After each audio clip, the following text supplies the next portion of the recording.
Welcome to our city council meeting today. We've got a full house. Sorry to be a few minutes late. And we excuse Councilwoman Betty Ariel. She'll be back with us in a little bit. I had to excuse her just for a few minutes. We will begin with an invocation by the Reverend Alex Wilkie. After the invocation, I've asked a student from Dixie State University, student teacher or just student teacher isn't that great? We got a whole bunch of student teachers here today. They're going to teach the next round of good citizens in our city, state, and country.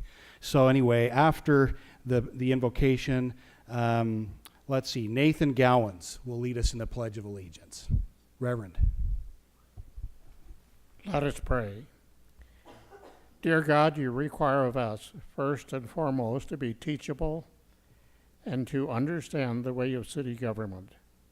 Help each of us to use the knowledge that we have to better understand the happenings of this evening's city council meeting. Let each of us take our places in this council meeting.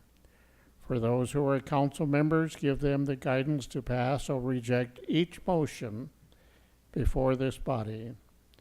Now bless those who are working for re-election to be actively moving forward. Now bless this council, each one, and bless our mayor as he leads this meeting. This we ask in the name of the Lord Jesus. Amen. Thank you, Reverend Wilkie. Okay, Nathan, if you want to come forward, just come to the microphone there and then tell us what we need to do. I think you know. The flag's right there. Please stand and repeat the Pledge of Allegiance with me. Ready? Begin. I pledge allegiance to the flag of the United States of America and to the republic for which it stands, one nation, under God, indivisible, with liberty and justice for all. Thank you very much, everyone, and thank you, Nathan. Since we've got Nathan still standing, don't sit down yet, Nathan. Will all of you stand, the student teachers and your fearless leader? Yes, please stand. So let's see. What type of teachers do we know yet? Primary ed? K-6. K through 6. Excellent. And you're all staying here, right? Maybe. Yeah. Anyway, and we pay teachers so well. So we'll have to all keep working on that for you, but thank you for choosing the field that you have. All of us are here as products of teachers, right? So, my mother was a teacher. My mother-in-law was a teacher. In fact, they even taught in the same room for a while. And that was really tricky for when we were, my wife and I were engaged. We had to make sure we told each parent just the same things. That was tricky. But anyway, we love our teachers. So thanks for being here. Stay as long as you want. Leave as early as you need to. Let's give them a hand, shall we?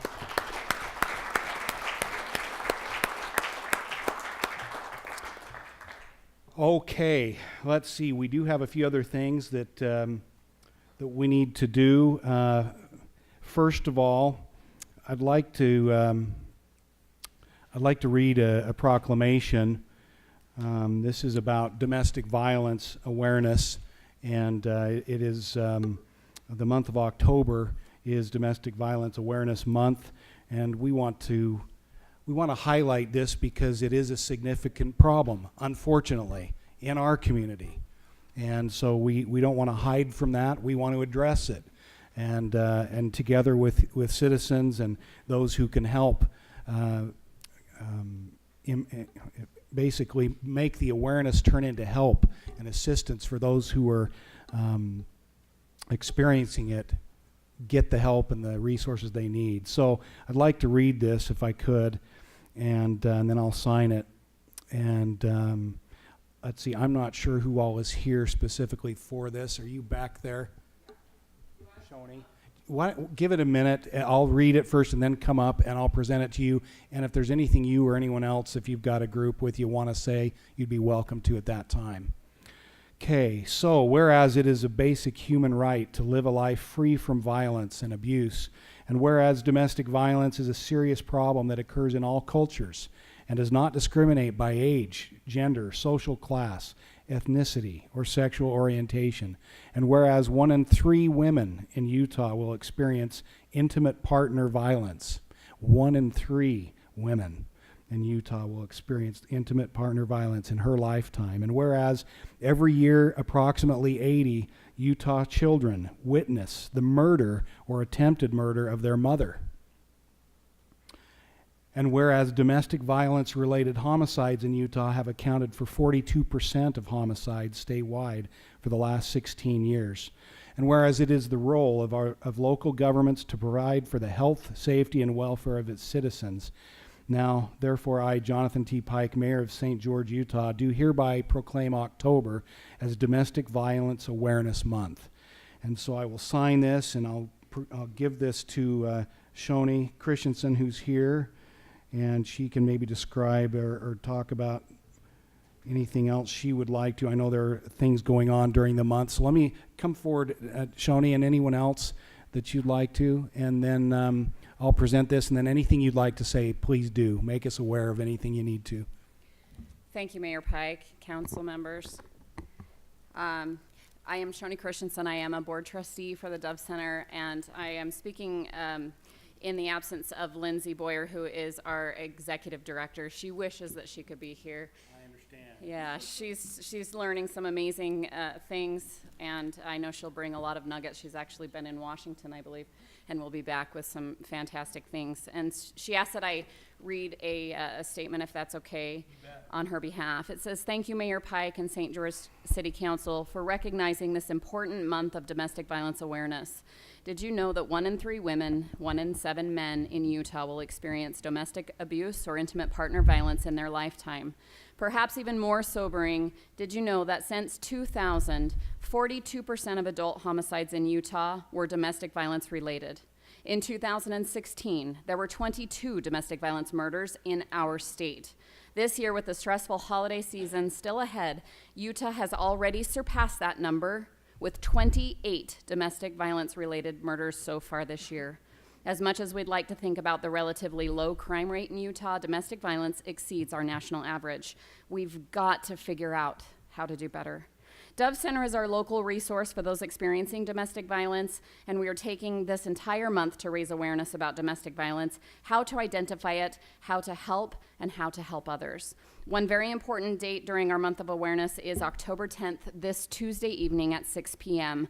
Our county coalition will host an annual candlelight vigil where we can show support to the families affected by these issues and also celebrate hope for other survivors and loved ones. The vigil will be held at the corner of 100 South and 1000 East. It's the DSU campus parking lot.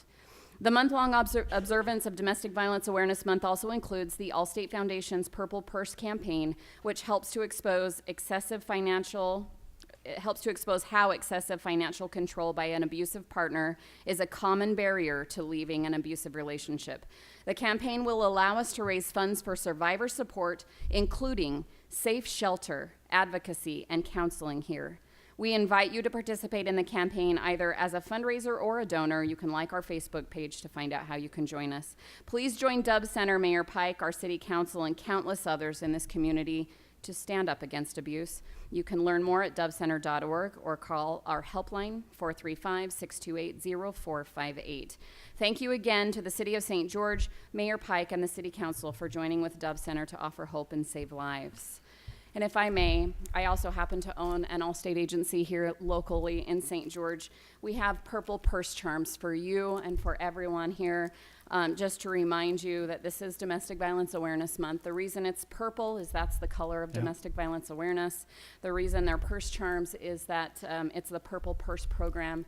If you think about it, a woman's power oftentimes is in her purse. That's where her keys are, if she can escape, if she has that opportunity. That's where her money is and her identity. Oftentimes, all of those things are stripped from her. So we're trying to bring that awareness and education. And I'm going to introduce you to Adele. She is, and she has an amazing title that changes all the time. She is Mrs. Dove Center, I think, and she'd like to say a couple of words as well. Thank you. Thank you, Shoni. I want to echo Shoni's gratitude for your recognition of Domestic Violence Awareness Month. Dove Center could not accomplish what we do without amazing community partners, and the advocates of victim services here in St. George are some of those partners. So I want to make sure, I bet you do know Alyssa's face. Some of you in the audience may not, but this is Alyssa Urzi, who is one of the advocates with victim services. She is actively involved with the county coalition as well. She and the other advocates provide amazing support for us when we cannot help someone with a protective order or stalking injunction the day they call. We refer them to these victim advocates who do an amazing job helping them through that whole process. So I want to extend my personal thanks to Alyssa and the other victim advocates, and just acknowledge what an important partnership this is for Dove Center. And thank you for your willingness to be a part of this amazing month. Thank you, Adele. If we could grab a picture with you with the proclamation, Mayor, sure. would that be okay? Sure, if it doesn't break your camera. Oh, stop it. Well, if it does.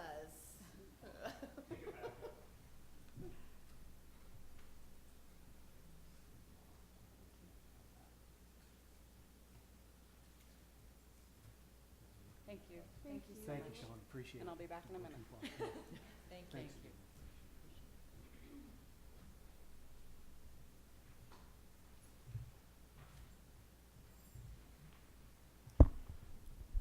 Okay, I think it would probably make sense next. This is a busy day, but I think next we ought to, since Shoni Christensen is still here and just freshly up here, let's talk about the St. George Exchange Club Mayor's Walk.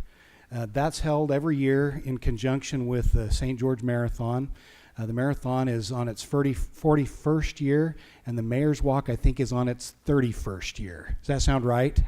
Yeah, so why don't you come forward and tell us about the Mayor's Walk? Oh, and she's got something. Yeah. Thank you, everyone else, by the way. Okay, Exchange Club. this is a lot more and more fun. So this is the Exchange Club. I'd like to introduce Anthony McMullen. He is our club president this year, as well as Bill Allen, who is the president-elect. And first of all, I want to thank you, Mayor. It has been such a pleasure to be the chairman of the Mayor's Walk the past few years. Yeah, forever. You've done a great job. It's been fantastic. Chris Pearson is going to be taking over next year. I'll still be around and helping out. But we would like to present, first of all, your T-shirt for the Mayor's Walk this year. We have one for you, along with the #1 bib for the St. George, so 2017 St. George Mayor's Walk. And we would love to invite everyone to join us Saturday morning, starting at 7 o'clock sharp. So if you haven't signed up, if you can't make it to the expo tomorrow, we'll be there all day from 9 a.m. At the Dixie Center. At the Dixie Center, yep, all day from 9 to 8, I believe, and it's $10. So we'll start with the mayor. You've done a fantastic job every single year. Having the commentary along the way, which everybody always loves. I have my microphone in my and the truck. microphone, Yep, which, yep. yeah, people try to keep up with you. The I mayor's feel pretty sorry fast. for whoever has to carry the speakers. They're kind of heavy, huh? Yeah. And keep up with him. He's got a pace to go. So our motto is why run 26 miles when you can walk 2, cross the finish line, and have a scone breakfast. It's our yes. famous scone breakfast, Yeah. too. So if it's okay with you, we'd like to present, and the council members, all T-shirts. We have T-shirts for the delegates as well, and I'm happy to exchange for sizes. If you want to just text me or let me know, we'll get you the right sizes if these are not. So if you'll come down, Perfect. we'll present your T-shirt. Thanks, Mayor.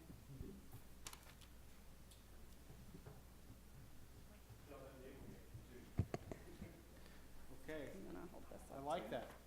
We might have had something to do with the design together, Maybe. didn't we?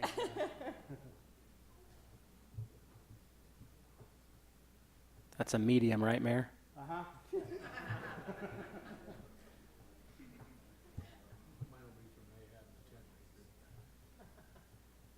Okay.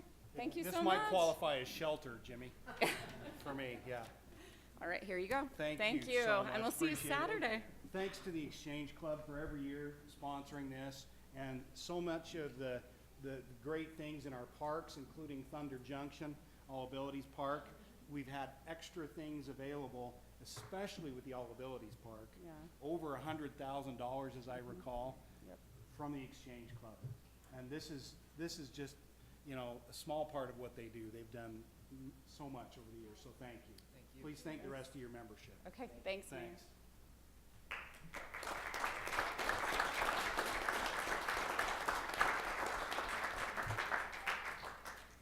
Michelle will pass these out.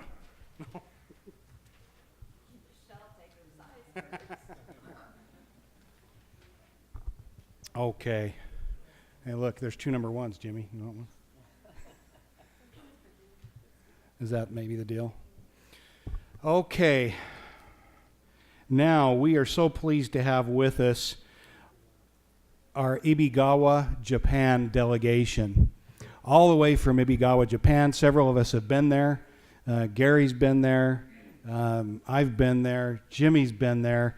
And in a few weeks, Betty will be going to represent us.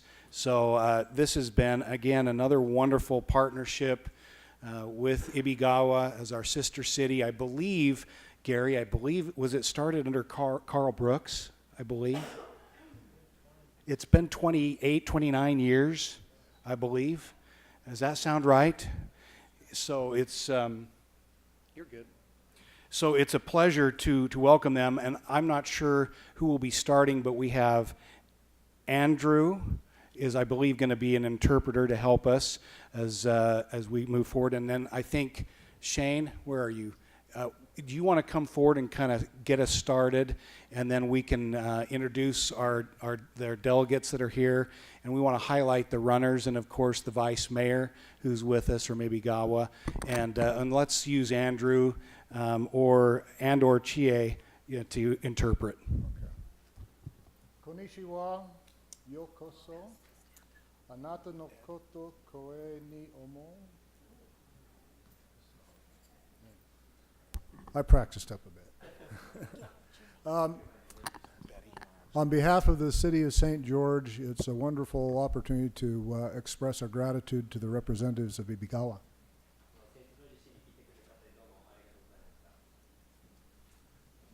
As the city, we deeply appreciate the relationship that we have between the two cities and our cultures.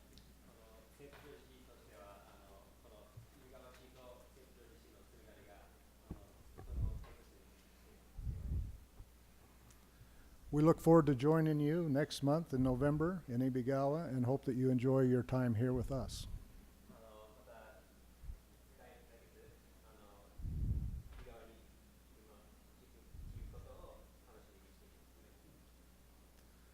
So at this time, I'd like to turn the time over perhaps to the Vice Mayor, who could introduce the delegation, and then Mayor Pike, and maybe take some pictures. And thank you for the opportunity I've had to get to know you so far.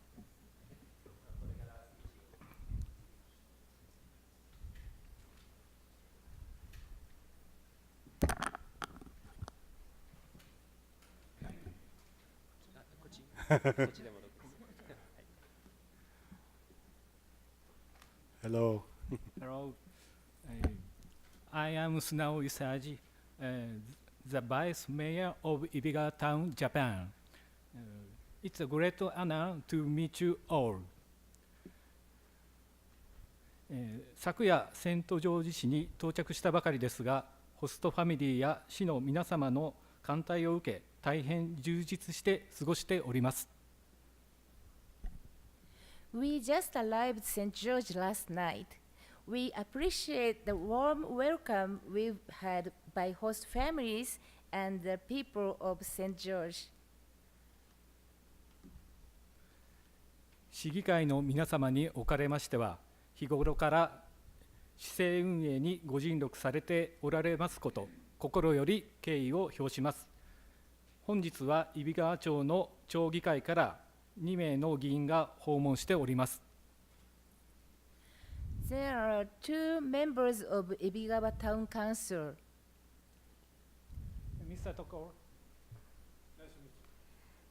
and Mr. Hirai. Nice to meet you. Thank you.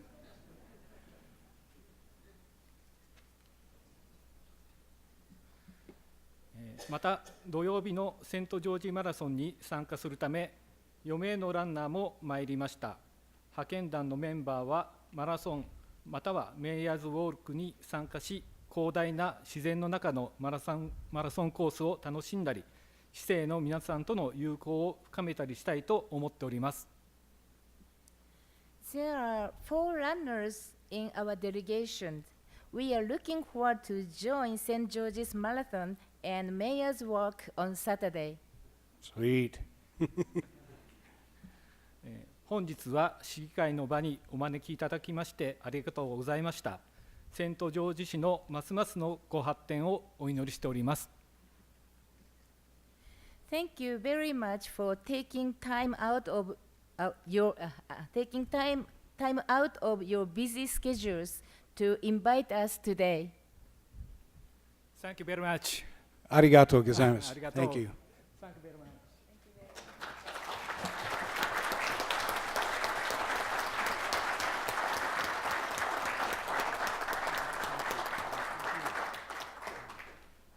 So, while they are here with us, just for a few minutes, oh, you're going to help. Yeah, I got you. Go ahead. はい、ここにこの市議会に入会に They've had a busy day today already. 今日はとても忙しい日でした。 I saw them this morning at 11:30 at the university, 今朝11時ディズニー大学で会ってたり who has also adopted them as a sister city, if you will, Dixie State. ディズニー大学も姉妹都市としてはChief Stratton is our police chief. Will you stand up, Chief Stratton? ストラトン Chief? Police chief.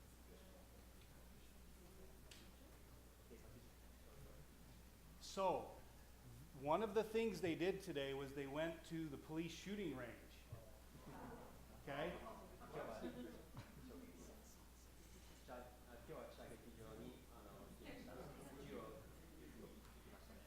And I heard that at least one of them was so good that we might want to consider hiring them, それ Chief. がすごくうまくて Is it this gentleman? This gentleman.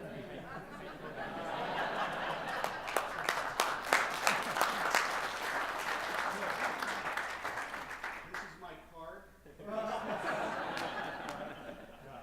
So, I will put you in touch with the chief if you decide you want to stay. Thank you.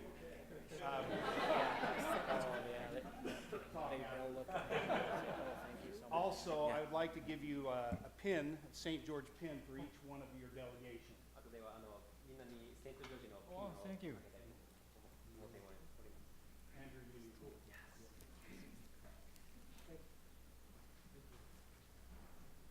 Let's see, how many more?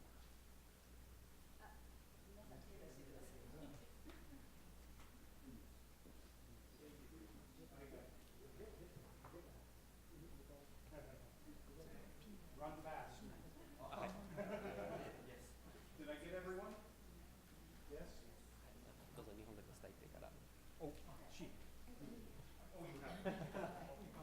イビガ町からもピンをお渡ししたいと思います We。also would like to offer you a pin and a towel from Japan. Thank you. Arigato Arigato. gozaimasu. Please send our respect and our welcome, our greetings to Mayor Tomita. 富江市長に私の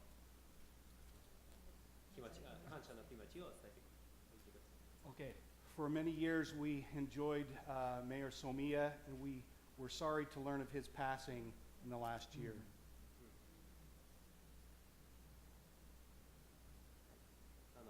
富江町長が長い間その関係があったりいろいろよくしていただきましたが、お亡くなりになったことを聞いて大変残念に思っております。 But we're very pleased to get to work with you now, Vice Mayor, and Mayor Tomita. はい、これからは富田と一緒富田とはい町長と一緒に働き続け we will see you tomorrow at the international luncheon. また明日広くで会いましょう。ありがとう。ありがとうございます。Thank you very much. Thank you. Thank you. Thank you very much. Bye bye.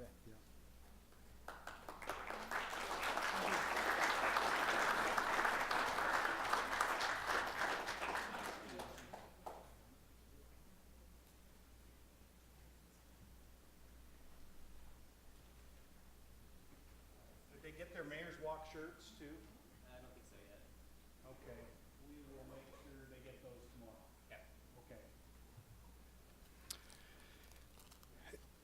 There's so much, and we talk about this as we go through the weekend, but Jimmy and Gary, as you've been to Japan, and Betty, we mentioned that you'd be going next month.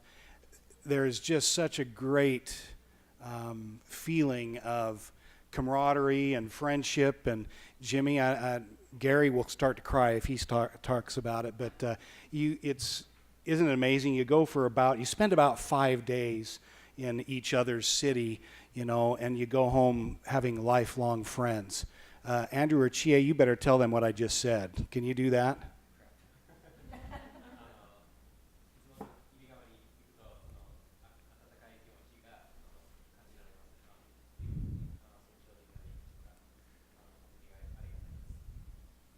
It's a wonderful exchange, a wonderful partnership. So, Betty, you're in for a treat. Yeah. Okay. Thank you very much. Again, arigato gozaimasu. Thank you.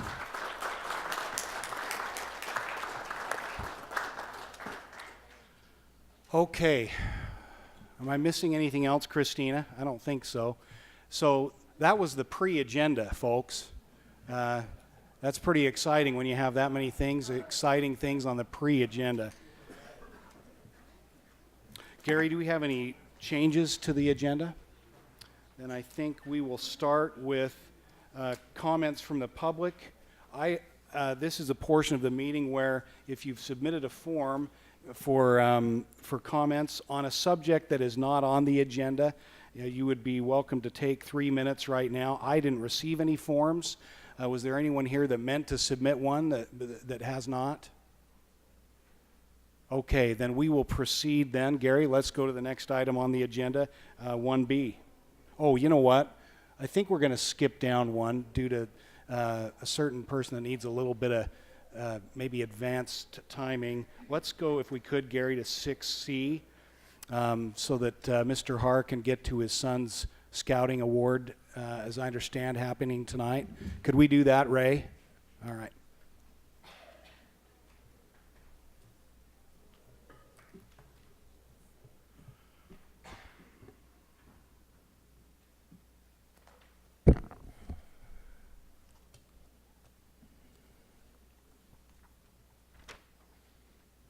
Sorry to make you wait here.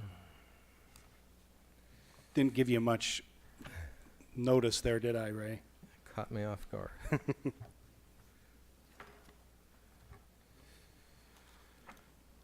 This is a conditional use permit requesting to construct a detached residential garage greater than 15 feet in height at 1347 West Bloomington Drive South.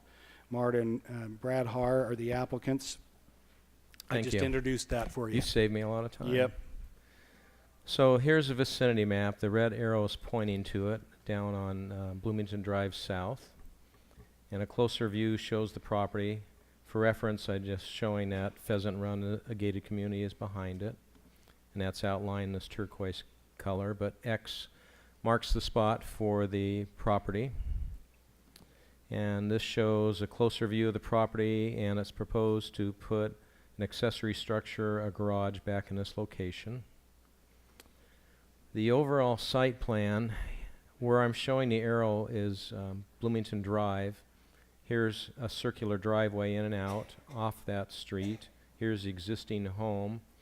And in the back is proposed to have this garage, so it's enlarged here where you can see it a little bit closer.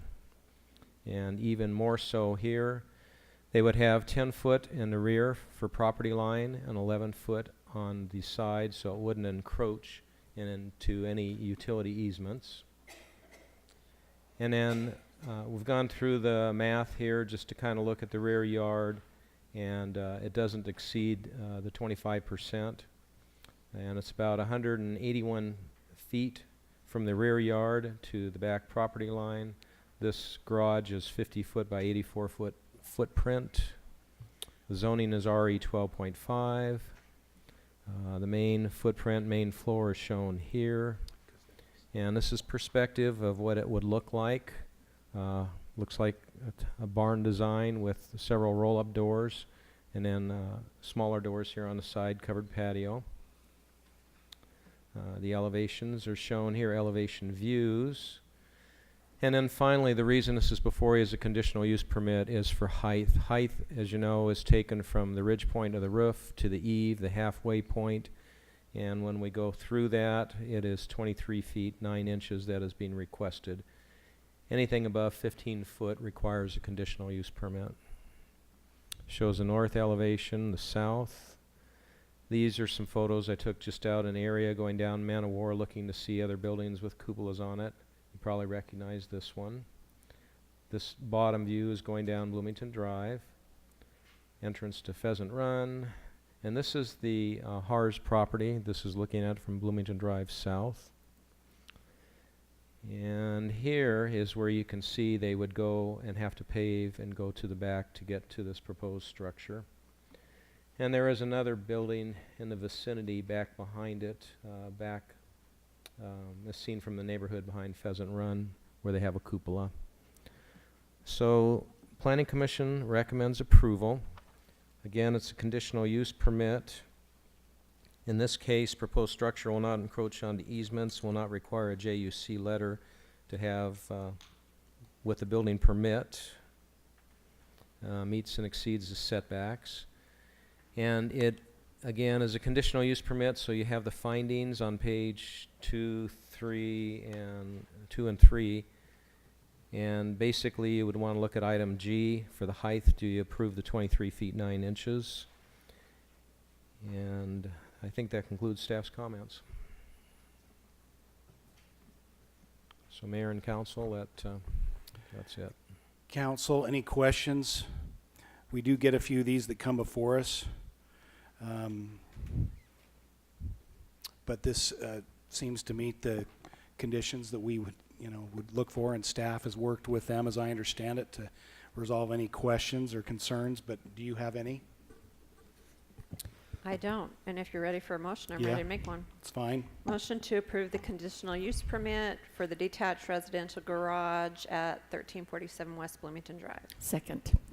I have a motion by Michelle with a second by Betty. Any discussion on the motion? Seeing none, all in favor, say aye. Aye. Any opposed? Motion carries unanimously. Thank you to the staff and Mr. Har. Mayor, Mrs. Har, I thank you. just wanted to ask, what are they going to park a car in there? It's for cars. It's so darling that you're going to be asked to have wedding receptions there. Or nightly rentals.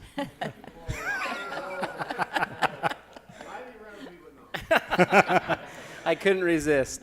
Well, the Hars do so many things with around the community with their family, with events. It's part of what they have a business, or their son does, and so I imagine they'll probably have a few vehicles that will be in there, and it's appreciated all that you do, Brad and Marta. We appreciate it and hope you this works well for you. We'll see you there. Good. Thanks, Brad. Thanks, Brad. Councilman Hughes just suggested, why don't we take care of the other two CUPs while we're in the neighborhood? Because they're both garages, I believe. So let's do that. Could we, Ray? Sure. Let's see. First on the list after the HARS is item 6D. Let me find that one. 16.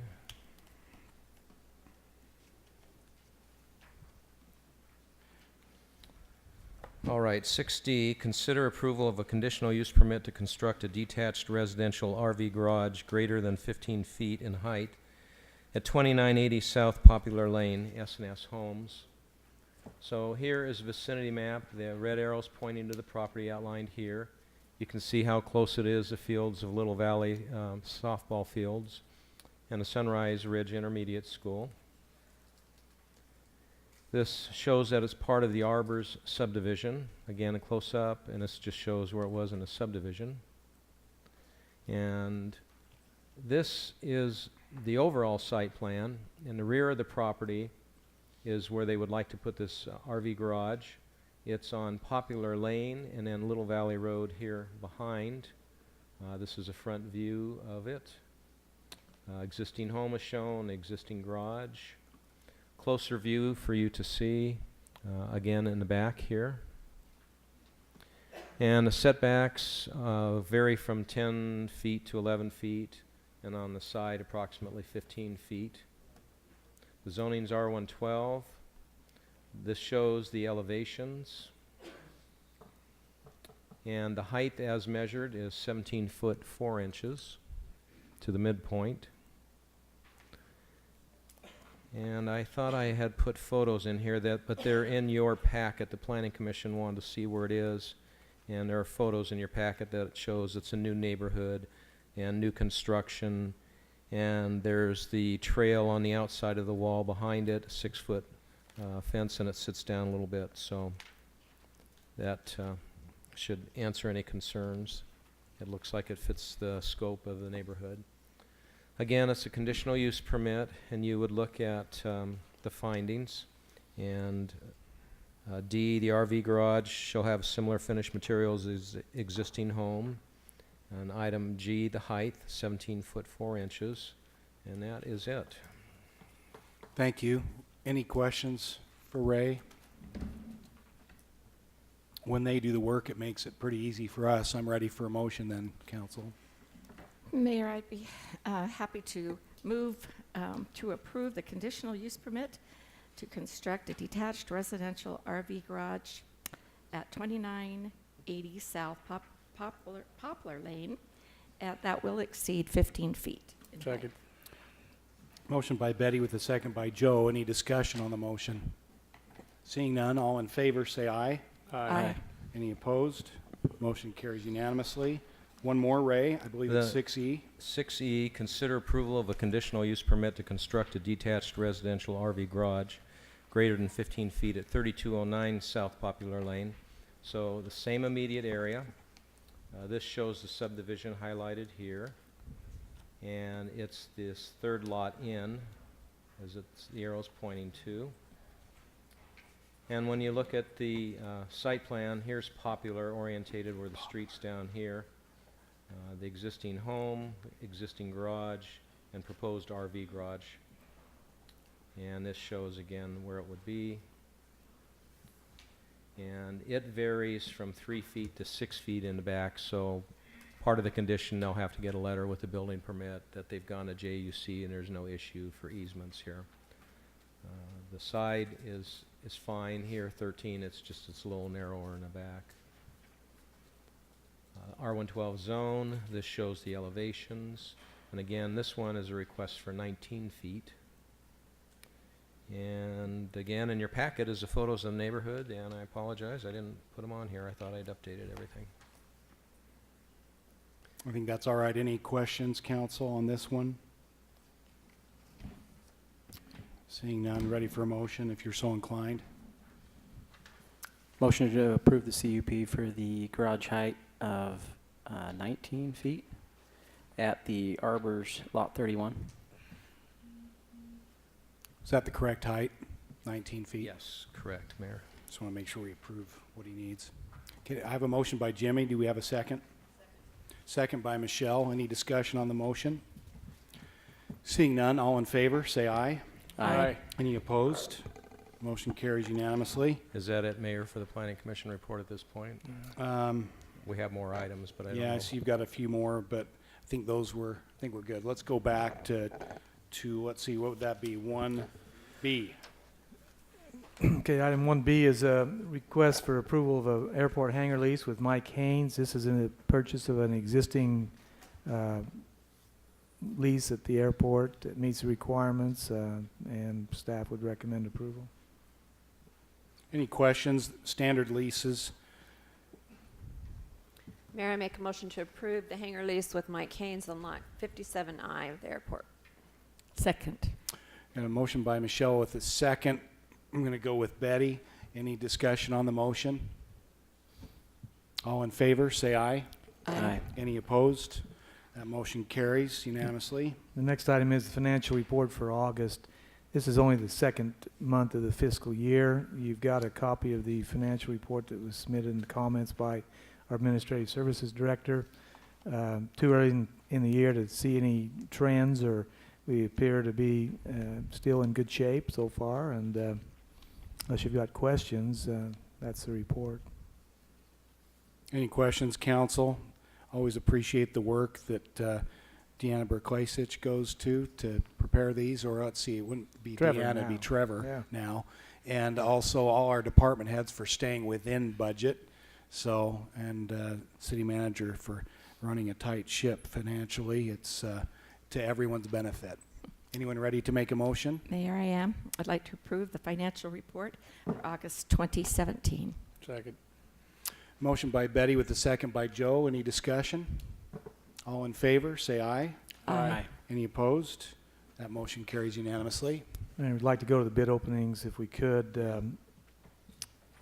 Brett will present those bid openings. We would like to do item 2A and then also item 2B. 2B on the addendum regarding purchases for stuff for our Energy Services Department. All right, this first one, item 2A, is to request approval to purchase 3 voltage regulators from Eaton Power Systems. And this is a sole source purchase. And that amount is $101,961.15. It's expensive to do power, but it's wonderful, a wonderful service for at least a number of our residents in the city. Any questions or on this item for Brett, council? Ready for a motion then? Mayor, I make a motion to approve the purchase of 3 voltage regulators from Eaton Power Systems in the amount of $101,961.15. Second. I have a motion by Ed with a second by Michelle to approve this bid. Any questions or comment, discussion on the motion? All in favor, say aye. Aye. Any opposed? Motion carries unanimously. Item 2B is a little more difficult. We went out to bid for the purchase of a transformer, and very expensive transformers. I think it's $1 million. The bids were requested, and when we had the bids received, the low bid did not meet the evaluated engineering and did not meet the technical specs of the bid award and the bid requirements. And we disqualified the apparent low bid for not meeting the standards of the bid, and they protested. And under the city ordinance, the purchasing ordinance, it requires a hearing to be held on a protest of that purchase by a committee that the council has appointed. That committee is made up of the city police chief. I think the fire chief is also on there, but he wasn't attending the meeting yesterday. Myself and the city attorney as the people to hear that appeal. We heard that appeal. The company was from Korea, who manufactured the transformer in Korea, and then they ship it to the United States, and then by train or rail they bring it to the site. The specs do not allow the bidder to do anything but ship the product by rail or train. And there's reasons by rail and truck, not by shipping. And so that means that that it limits where you can construct those transformers.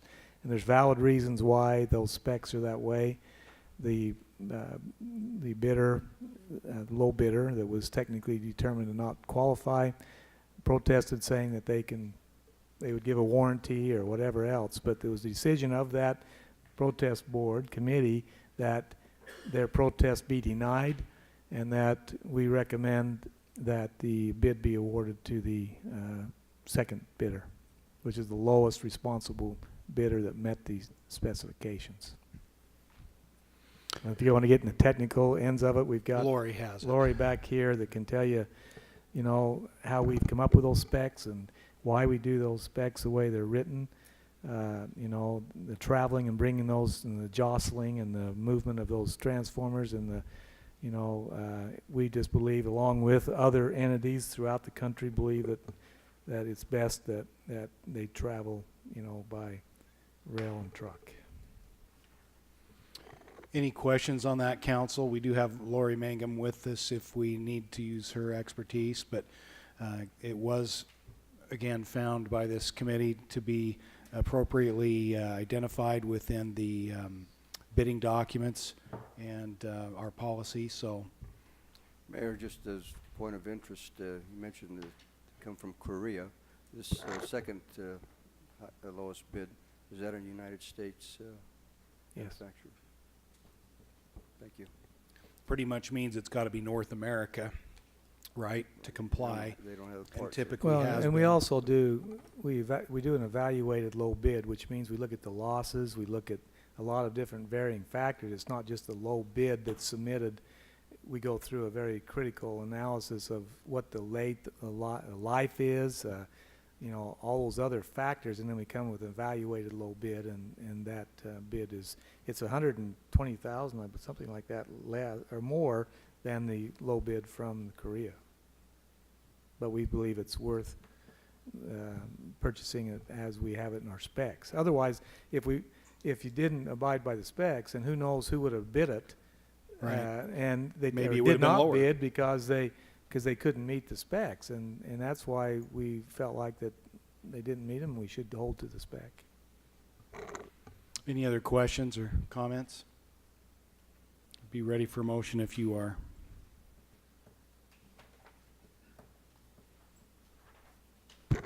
You'll have to give us the name of the company too. so. Yeah, this is to consider the award to Virginia Transformer Corp., who was the second low bidder.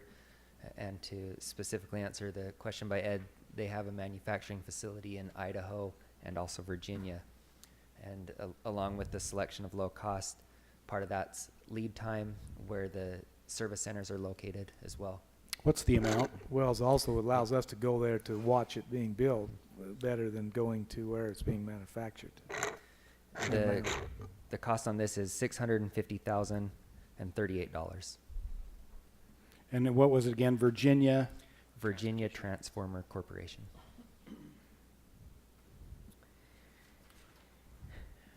Okay, ready for a motion if you have one. I'll go Council. ahead and take a stab at it, Mayor, to make the motion to approve the bid with Virginia Transport Corporation for $650,038 for the transformers, noting that they are the second lowest bidder, but it's a better value. They're the qualified. lowest qualified bidder. Lowest qualified bidder. Second. Motion by Jimmy with a second by Ed. Any discussion on the motion? Seeing none, all in favor, say aye. Aye. Any opposed? Motion carries unanimously. Should go to the resolutions, Gary. Yes, we don't have any public hearings, so we could go to the resolutions. Item 5A, there's also an addendum that has a resolution that we'd like to consider after 5A if we could. Right. 5A is a request for approval by the council to approve the resolution allowing us to submit a formal application to the BLM for use of their property in the area of the Mesa Palms area to construct some improvements on the BLM property.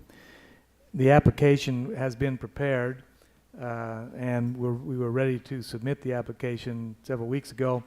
However, the BLM indicated that we needed to formally adopt a resolution authorizing that submittal of that application.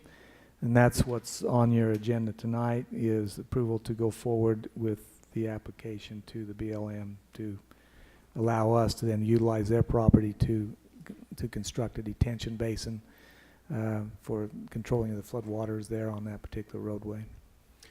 Gary, can you maybe just for the council describe the location and the nature of it just a little bit more? Okay, I think and that's I'm sure why a lot of the folks are here tonight. Over the time that this area has been developed, there's been issues with regard to runoff from adjacent properties as well as from undeveloped properties in this particular area. The new street was constructed as part of the city closed on, I guess foreclosed or called the bond of a developer that went bankrupt that was trying to develop a subdivision adjacent to the Beehive Home project there off of Tonnequin. They went bankrupt, and so the city prevailed on the bond and constructed the roadway that connects, and I don't know the address of the road, but it goes over the top and connects with Dixie Drive and then connects with Tonnequin. That, we hired a contractor, JP Excavation, to do that work on behalf of the city by the bond that was that used to pay for it. The city required the contractor to comply with all of the state requirements through the Department of Environmental Quality. The permits were issued, and they have, in our opinion, have successfully completed that as far as that rule. And I think that's part of some of the concern that maybe that isn't agreed to by others that may be in that area or develop the properties. But that was done. There's a contention whether or not that road exacerbated the flow of water in that particular area. And I would just remind you maybe that when this project was developed, the Beehive Homes along that area, there was an old wash that took care of all the waters that came off of that hill. Then the city, because it was a major drainage area, installed a major storm drain. I think it's 60 inches or something, 60-inch pipe like that.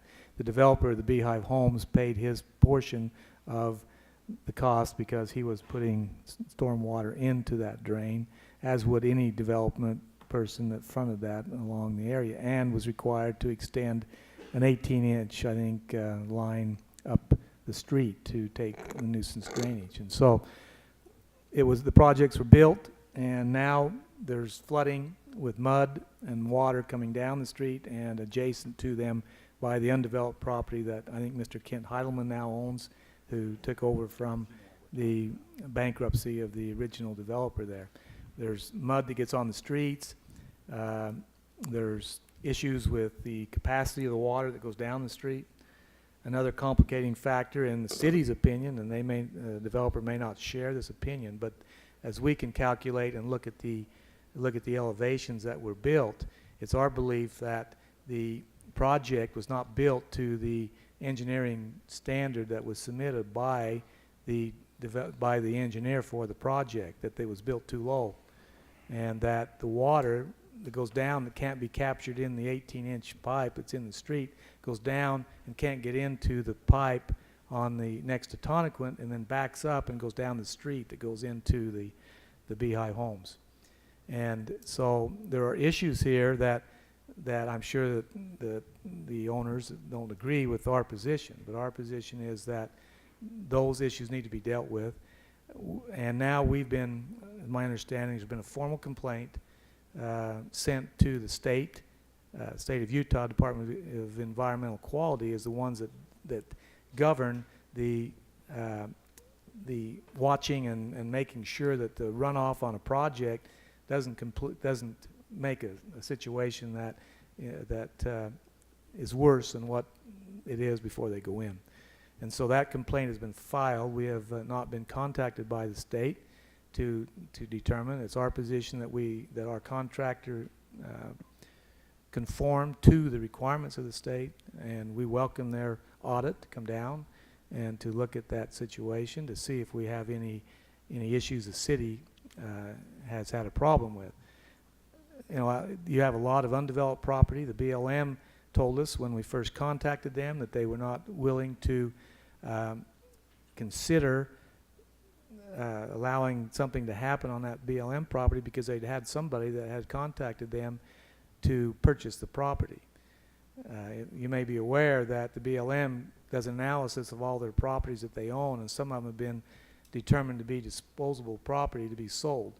And they told us that they believed that somebody was going to buy that property and they didn't want to encumber it with an easement or something on the property. And so they did tell us that, and then Cameron, you can correct me when I make some mistakes here, but they did tell us that when the road was built that some of the dirt was piled up by the contractor of the project there and required us to have the contractor that was building the road remove that dirt.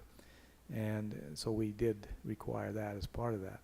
Now there's some contention whether they removed it or they spread it out and created other problems. That's something that I guess we'll have to look at in the future when if we go to any litigation, or if the state requires us to remediate, and if they fine us or whatever they want to do to us if we were in violation. We do not believe we were, but they might could find that. So that's the long and short of the city's position. The city's position is that there's two properties that we don't control, and there's water being generated, and we do not believe engineering-wise that the street has created additional flow that wasn't there previously. Now I'm sure that issue's in dispute, and I'm not an engineer, so I can't tell you those calculations. So we as a city are prepared to, even though we don't believe it's necessarily our responsibility, but we believe that as a good faith to the neighborhood and the other property owners there, that if we can secure the easement from the BLM, which we believe they've told us they will do it, and grant us, it might be a temporary easement, it won't be a permanent easement, but at least for now we can go in there and build a detention basin on the west side of this street where we can capture the runoff that's coming from the BLM property area and going now into the street, and it's carrying mud and debris as well as volume. By building the detention basin, which we can do with our own crews, we can stop that water there, let the mud and debris settle out of it, and control the output of the water so that it can go into the street and hopefully go into the drain. And so, you know, I'm missing a lot of stuff, and Cameron, I think you ought to maybe clarify anything I've misstated or any other information before. I'm sure there's other people who want to say something about it. So. Just one other clarifying point, Gary. So for the council, I think you know where this is, but where the proposed easement would allow us to locate a detention basin is essentially right behind the Learning Center. That's correct. Yeah. So it's across the street. And we've gone in and looked at the aerial maps before any development was occurring out there, and there's several different drainages that come off the unimproved areas of the property that used to go find their way on down through into the wash that was covered by the 60-inch pipe, storm drain, or whatever size that pipe is, that takes it on down past this project and on down to the golf course. And there used to be a huge ditch right along the driving range that's been piped, and it takes it all the way down into the Santa Clara Creek or river. Yeah. And I think that the developer was required to put, as part of his development, a detention, kind of a holding detention basin there on the east side of the property. That triangular. Right. And so the water that doesn't get into the ditch goes there and tries to hold there until it can get into the storm drain. So go ahead. Cameron, other details? Gary had mentioned, did a pretty good job in describing it, so you won't have to hear from me much. But he had mentioned that a dirt pile that was put on BLM property during the construction of that project. There was also some utilities that were put on the BLM project, and in order to get those moved out and try and finish up that roadway, the half of it that was not on BLM property, they required us to move that dirt. And we did indeed haul it off. There's been a comment made that, well, we think it was just spread out on the property, and thus that's what's eroding. But in actuality, I went back in the documents, and there were 7,000 cubic yards in the project itself that the contractor was supposed to remove. We ended up removing 16,000, almost 16,500 cubic yards, more than doubled it to haul off that dirt. And then they leveled it after that. Gary had mentioned the issue of the water coming down. I'm kind of pointing with the mouse, coming down this, what was the undeveloped or partially developed property that would come down in the roadway and pond right here. And what he had mentioned, what I found out, I wasn't around when the project came in, but in actuality, if the buildings would have been lifted up, then the water would have continued down on Tonnequint Drive, and they were left lower. That doesn't necessarily go against design standards. It was what was put in, submitted to the city by their engineer, and we approved it. We accepted it. The drawback for that was because the roadway was lower into the driveway, the private driveway, it meant any water that could not get into that pipe that was put in there now flowed down their property, down in the roadway. And that was, it's not against design engineering standards, but it could have been done better in the past. There's other issues, other comments that have come up that in order to try and alleviate issues or concerns, from what I understand, when water hits the site to the north of the Beehive Homes, that development, it percolates into the ground, it comes up again underneath the buildings. Well, the roadway didn't change any of that. The roadway was constructed on Mesa Palms Drive, but a detention basin located right here, I'm pointing with the mouse, can alleviate a lot of erosion that might be coming off the hillside and capturing that. It's not going to solve all of it, but it will capture quite a bit of it, but it's not going to solve any water percolating underground and coming up in that low spot where those buildings are. Those buildings those buildings are all on piers, is that right, Dan? Yeah, okay. And then one other concern that was brought up was that dirt erodes when it rains, comes down and hits the wall to the north, and then comes through the walls, the gaps in walls and whatnot. The detention basin is not going to solve that. It was there before the roadway was there. It was there after it was developed. In fact, we had some property owners come up. Apparently there's a ditch that was put up over here on private property and to try and catch that water and move it to the roadway, which it does that today. But once those build out, it might change that again and drop sediment back on that wall. So the resolution is just to give us authority to request an easement from the BLM so that we can build a detention basin to try and help some of that sediment, capturing it and not get it in the roadway. So it would solve, hopefully, a big portion of it. One of the problems. Yeah. And probably what really ends up going down their street, their private street. Yeah, that's what we're hoping. I mean, it's not going to capture every piece of sediment, but it will capture a lot of it coming off that hillside. Another question. Someday, assuming that street gets finished, right now it's part of a street, it's half a street, whatever, then that, I guess, would address some other issues. Namely, you'd have a curb and gutter. Yeah, you're still going to have the low spot down in the roadway. Right. Down between the Beehive Homes and the Learning Center, that low spot, the nature of water, when it goes fast, it picks up sediment. When it slows down, it drops the sediment, and then when it finally gets into the storm drain pipe, on a larger storm, it drops dirt. We've gone out there many times to go just after a storm to check on it and sweep up what we can and clean up what we can, but there is sediment because it's an undeveloped hillside. Another thing, sorry, and then I'll be quiet, but at some point, because of where the drainage is, as you say, it's really, the low spot is lower than Tonnequint Drive. That's right. And so at some point, will there be an ability, would you say, Cameron, to do something else, especially as that other property develops, assuming it develops at some point? And I'm talking about the BLM property behind the Learning Center.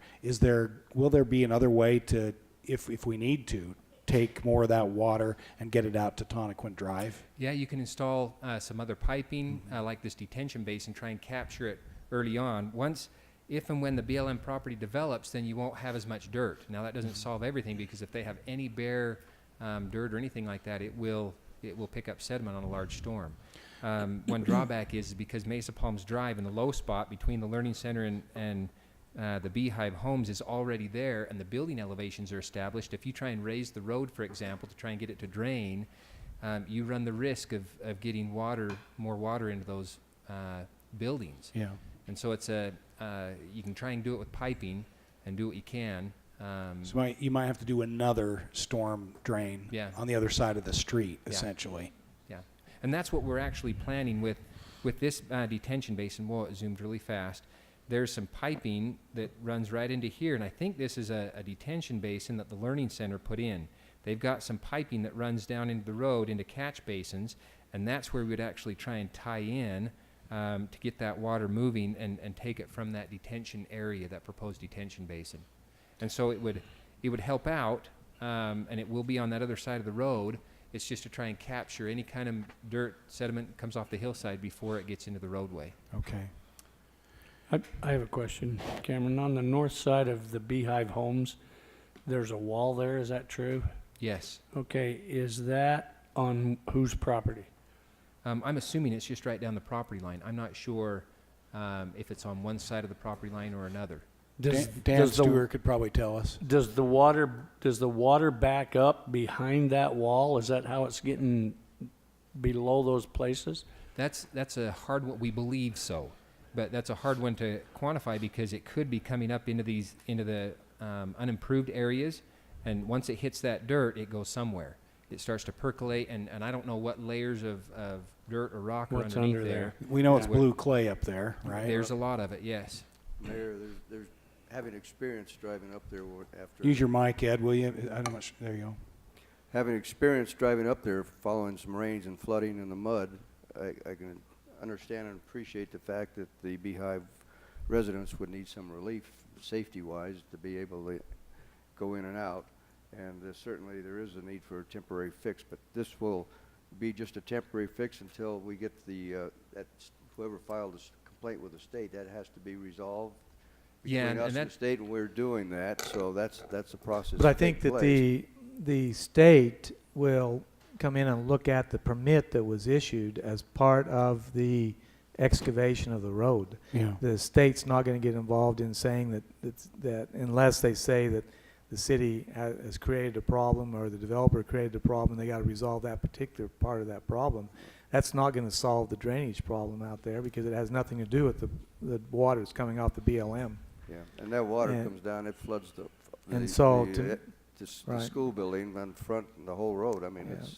They may look at it and say, yes, the city, through their contractor that they hired, didn't conform totally to the requirements of the Department of Environmental Quality, and they may say that you need to come back in and do this. And if that's the case, to conform to the permit that was issued, there is a permit issued, and the permit was closed out, and it was monitored by the city, and so it's our position that we complied to all that. The state will come in and review that and see if we did or didn't, and make a determination of whether they want to say you need to do something else. That, regardless of that doesn't solve the problem, obviously, that's coming off the BLM property. The only way to solve that is to get the property developed, or to try this detention basin and try to get the water somewhere else around and down to the storm drain that's in Tonnequin Drive. And as Cameron has pointed out, the first thing we have to do and the cheapest thing we can do to try would be to get this resolution approved and get the application, which the BLM indicates that they would act very quickly on. And that then once we have the application approved, then we can schedule our crews to come in and do something immediately to address the creation of the detention basin. And there could even be, Gary, if I remember right, there could be an opportunity for us to not just have an easement, but actually take ownership of that property if it goes through the proper process. It's just that takes time. We'd have to do an RPP application, I believe, and through the Recreation Public Purpose thing, and the BLM could grant it.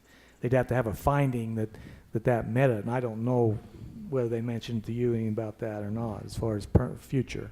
A little bit of answer to that. The reason why it's a temporary easement is because they had they were looking to sell the property. Yeah. They had one developer want to buy it, and anyway, the purpose of a temporary is to get it built, and then they will look, and if somebody buys the property, then we will work with that developer to try and get a permanent structure in.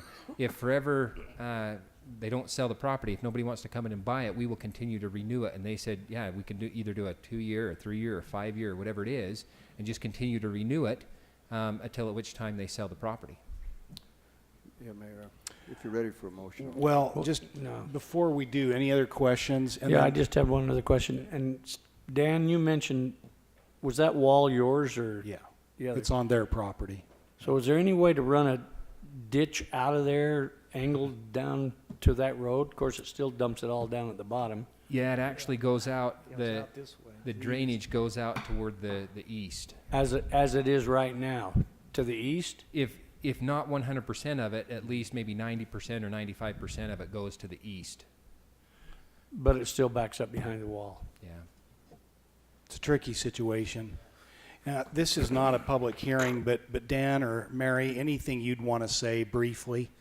I think you have, I think, if I'm reading the council, I think you have a council that's probably going to want to do what this resolution is indicating. Granting it's only a one part of a fix and it's relatively temporary, but is there anything you'd like to say before we act? Don't usually do this, but it's a unique situation. Can I hand these and you can pass? Sure, feel free, and then pull the mic down when you get back there right to your mouth. No, you're fine, just so we can all hear you and your residents can hear you. Well, and we appreciate being able to put a human standpoint to this. There's a lot of engineers and a lot of this, but on behalf of the Beehive Cottages and our residents, we do appreciate the fact that you have listened to this and you have tried to make changes.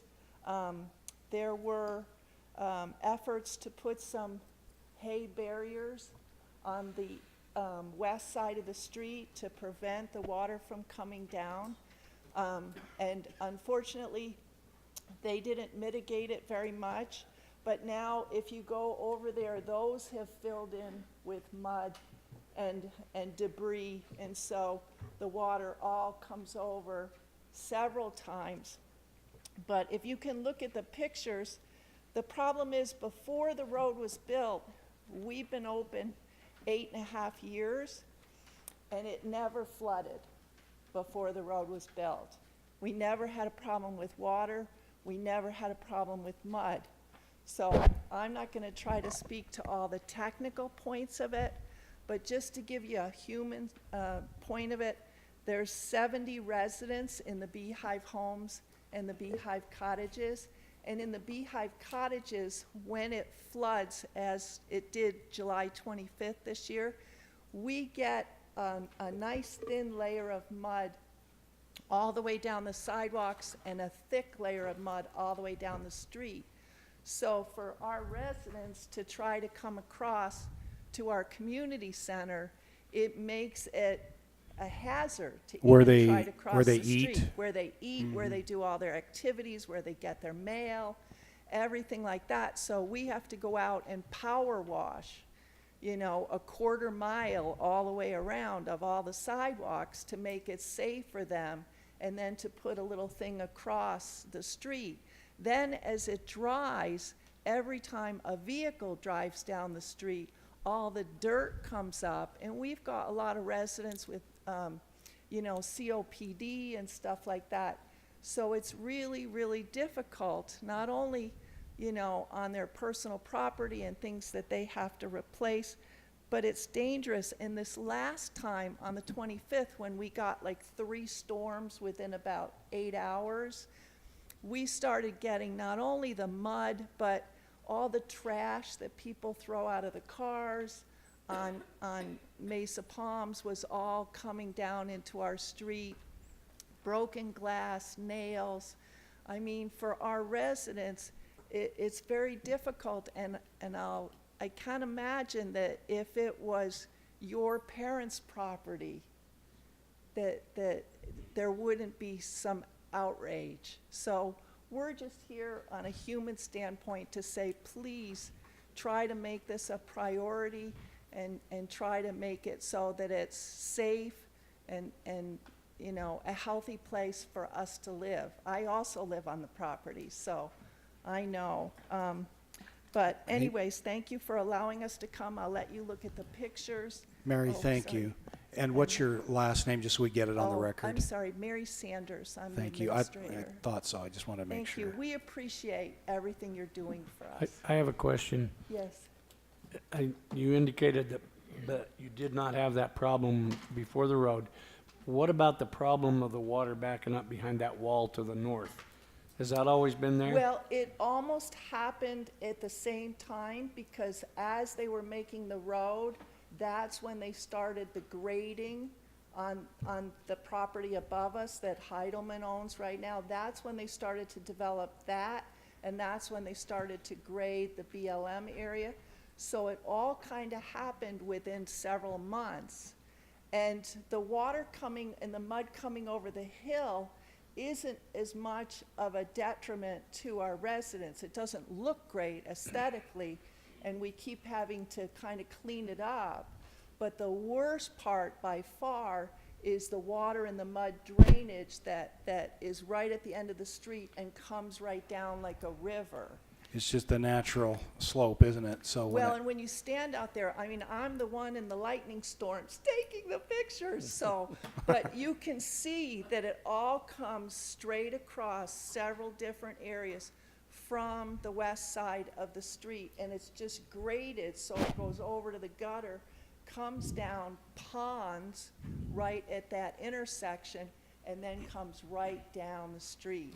And to the point where, I mean, we are built up. I'm not, technically proficient to talk about the engineering, but the homes are built up from the road. So the sidewalks are up, they're on, not an incline. just not very much. Just, Yeah. but enough that we never had an issue for 5 years. I was never power washing, I would remember. But now I'm, every time I hear a rainstorm, I think, please don't flood. And sometimes we don't, but it's the ones where we get all the mud that are the difficult. Thank you very much for your time. Mary, thank you very much. You Council, if, I think we've heard quite a bit of information on this, and I think the city manager and city public works director, they've been very much involved with it. We know there are some issues, but I think what's at hand here tonight is, I think, pretty straightforward. It's a good, at least, place to start. If you're ready to make a motion, I'm ready. Yeah. And I think the time we've taken on it's just the fact that we're trying to all make sure maybe we get it done right. I mean, we all kind of realize there's a little bit of an issue here. Obviously, there's some property ownership issues there that we've tried to tiptoe around. So I'll go ahead and make a motion. But first, I'll take the opportunity to opine politically and tongue-in-cheek, sort of, but not, and correct you all as we say the BLM land. That's public land. So that's our land, so it's very nice, and I'm hoping the benevolent BLM lets us do this. So Me too. So, just had to let that out there for you all. You So, have to yep. say that. I'll go ahead and make the motion that we approve the resolution with the BLM to public lands to obtain the easement as described for the detention basin. Second. We have a motion by Jimmy and a second by Michelle. Any discussion on the motion? Seeing none, all in favor, starting with Ed, say aye. Aye. Aye. Aye. Aye. Aye. Motion carries unanimously. Thank you very much. We'll move along on this as quickly as we can, and we as Gary said, we believe the BLM will move along with this quickly too. Thank you, and thank you for taking the time to be here. We do appreciate you, and we don't want this to be a hazard or an annoyance or a health hazard for you in particular. So thank you. We'll get working on it. Thank you, Dan. Thank you, Mary. Mayor, we could then go back to item 6A. 6A is a request for local consent for Class A or Class C alcohol license for Applebee's.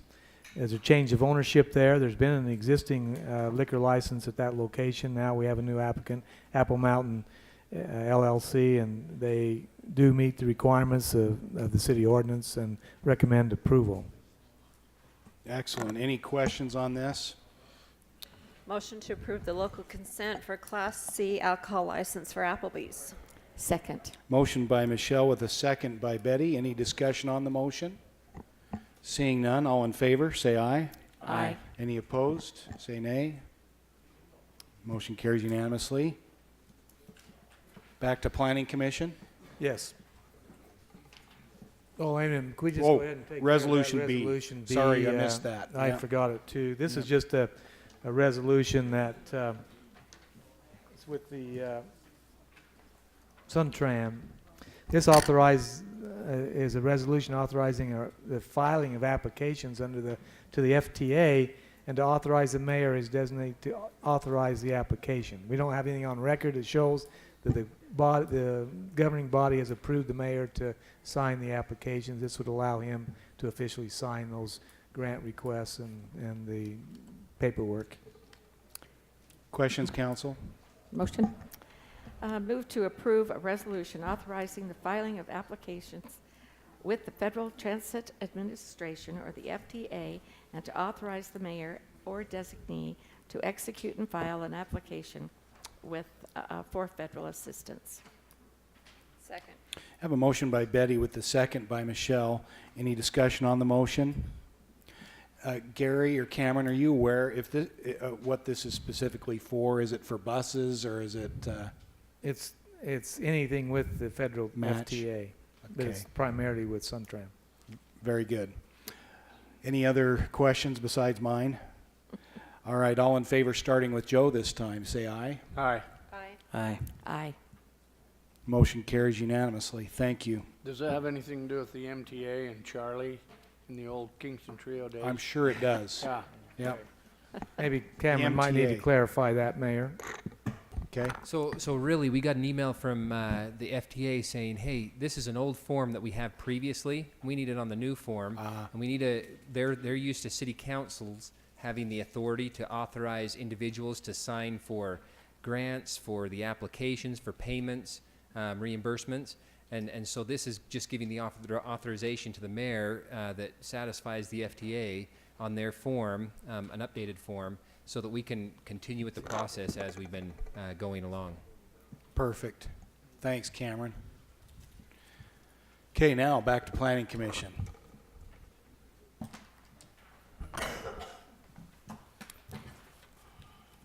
Planning Commission report from Planning Commission meeting of September 26. First item on the agenda are 3 items to be read in for public hearings to be advertised for October 19th.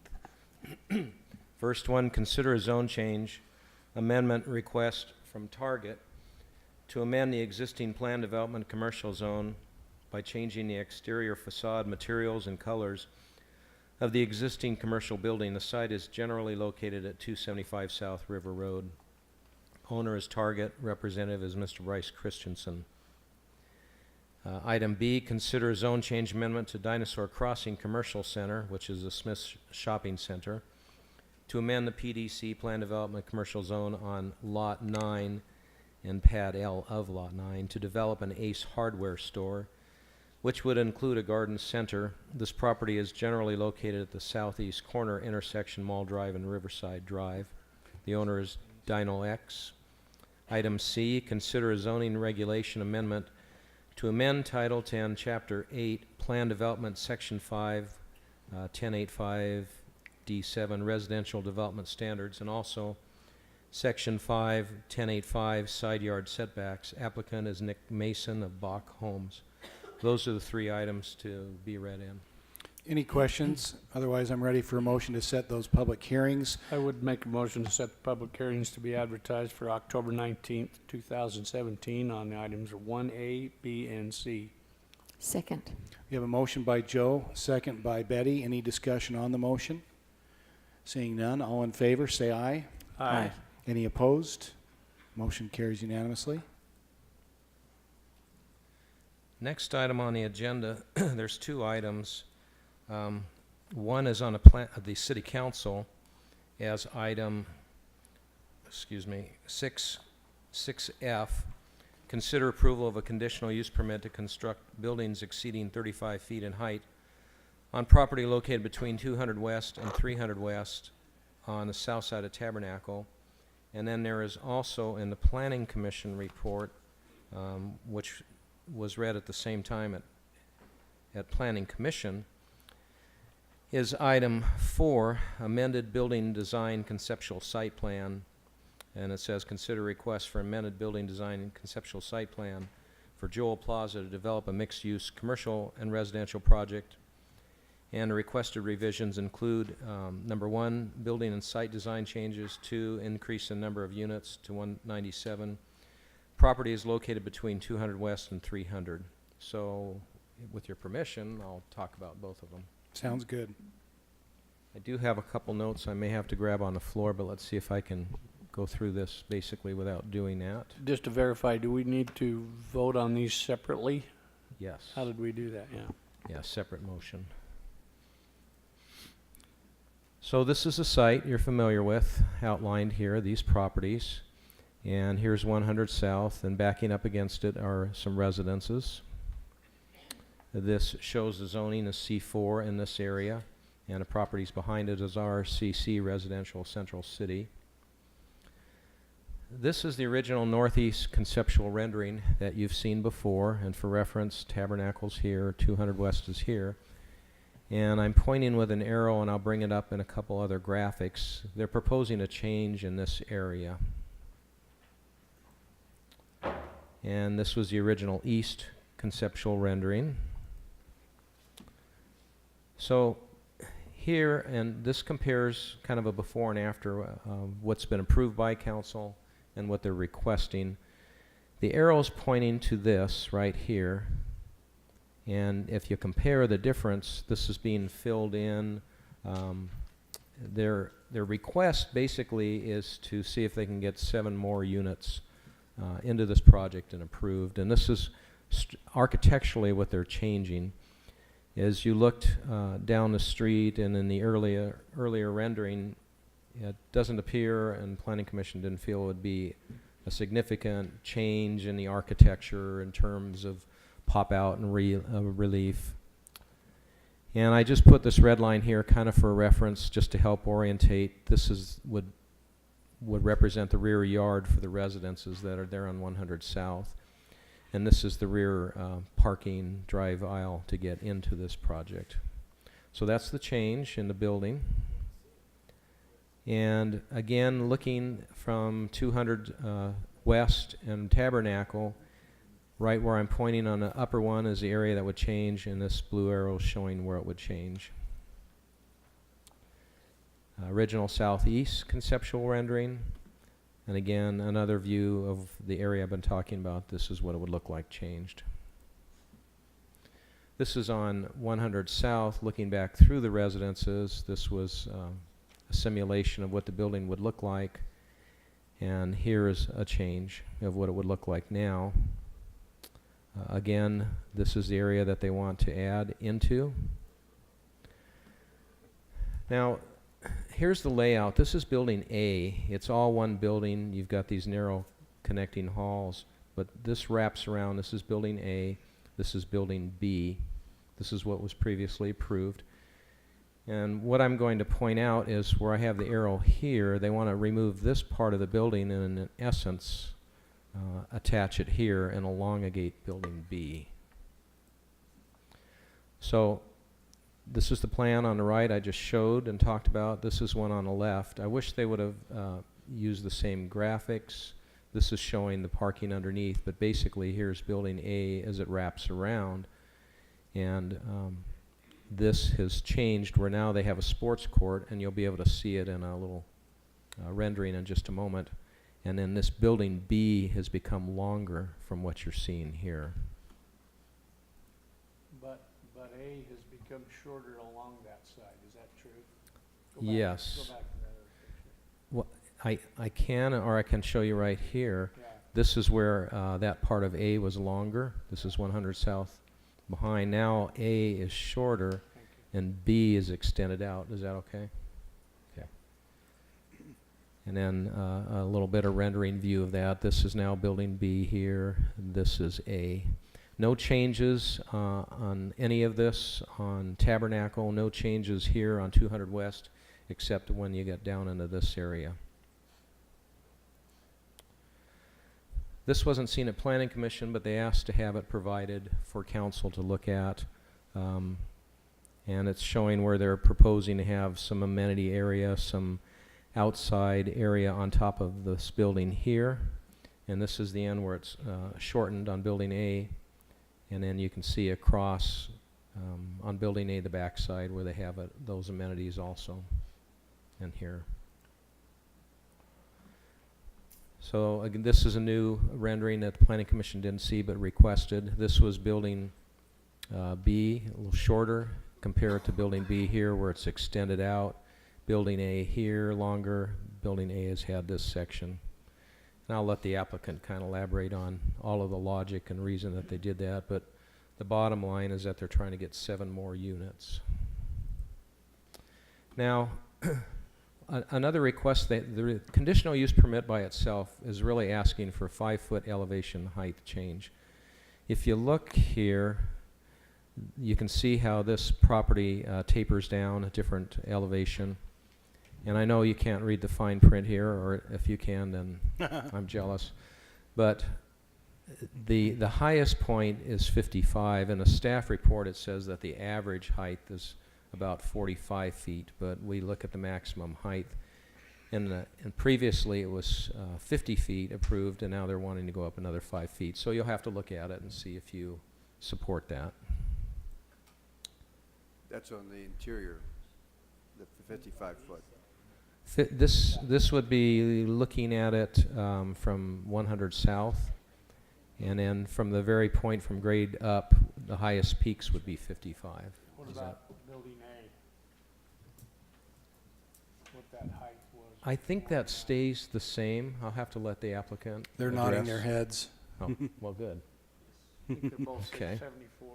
When the architect's nodding his head, then that's probably. And the okay. front, I think, was 74. That does not change. So, excuse me 1 second.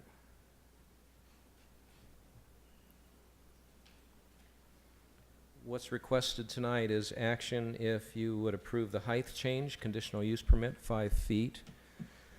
The building design conceptual site plan is really for building B, if you'll approve the changes there where the building B is elongated. And also 7 more units. And then I don't want to convolute this, but there's a parking issue that needs to be addressed. They're creating 7 more units, so you have 7 more spaces for those. Previously, council has approved going, instead of 2 parking spaces per dwelling unit, to 1.5. That was approved. And they had previously been approved where they were not required to do the guest parking.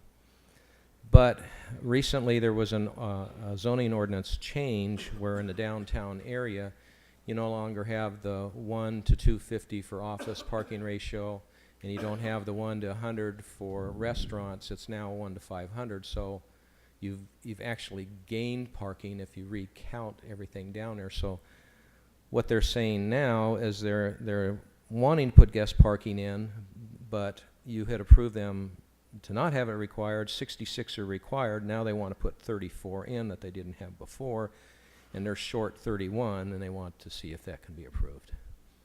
I hope I explained that well.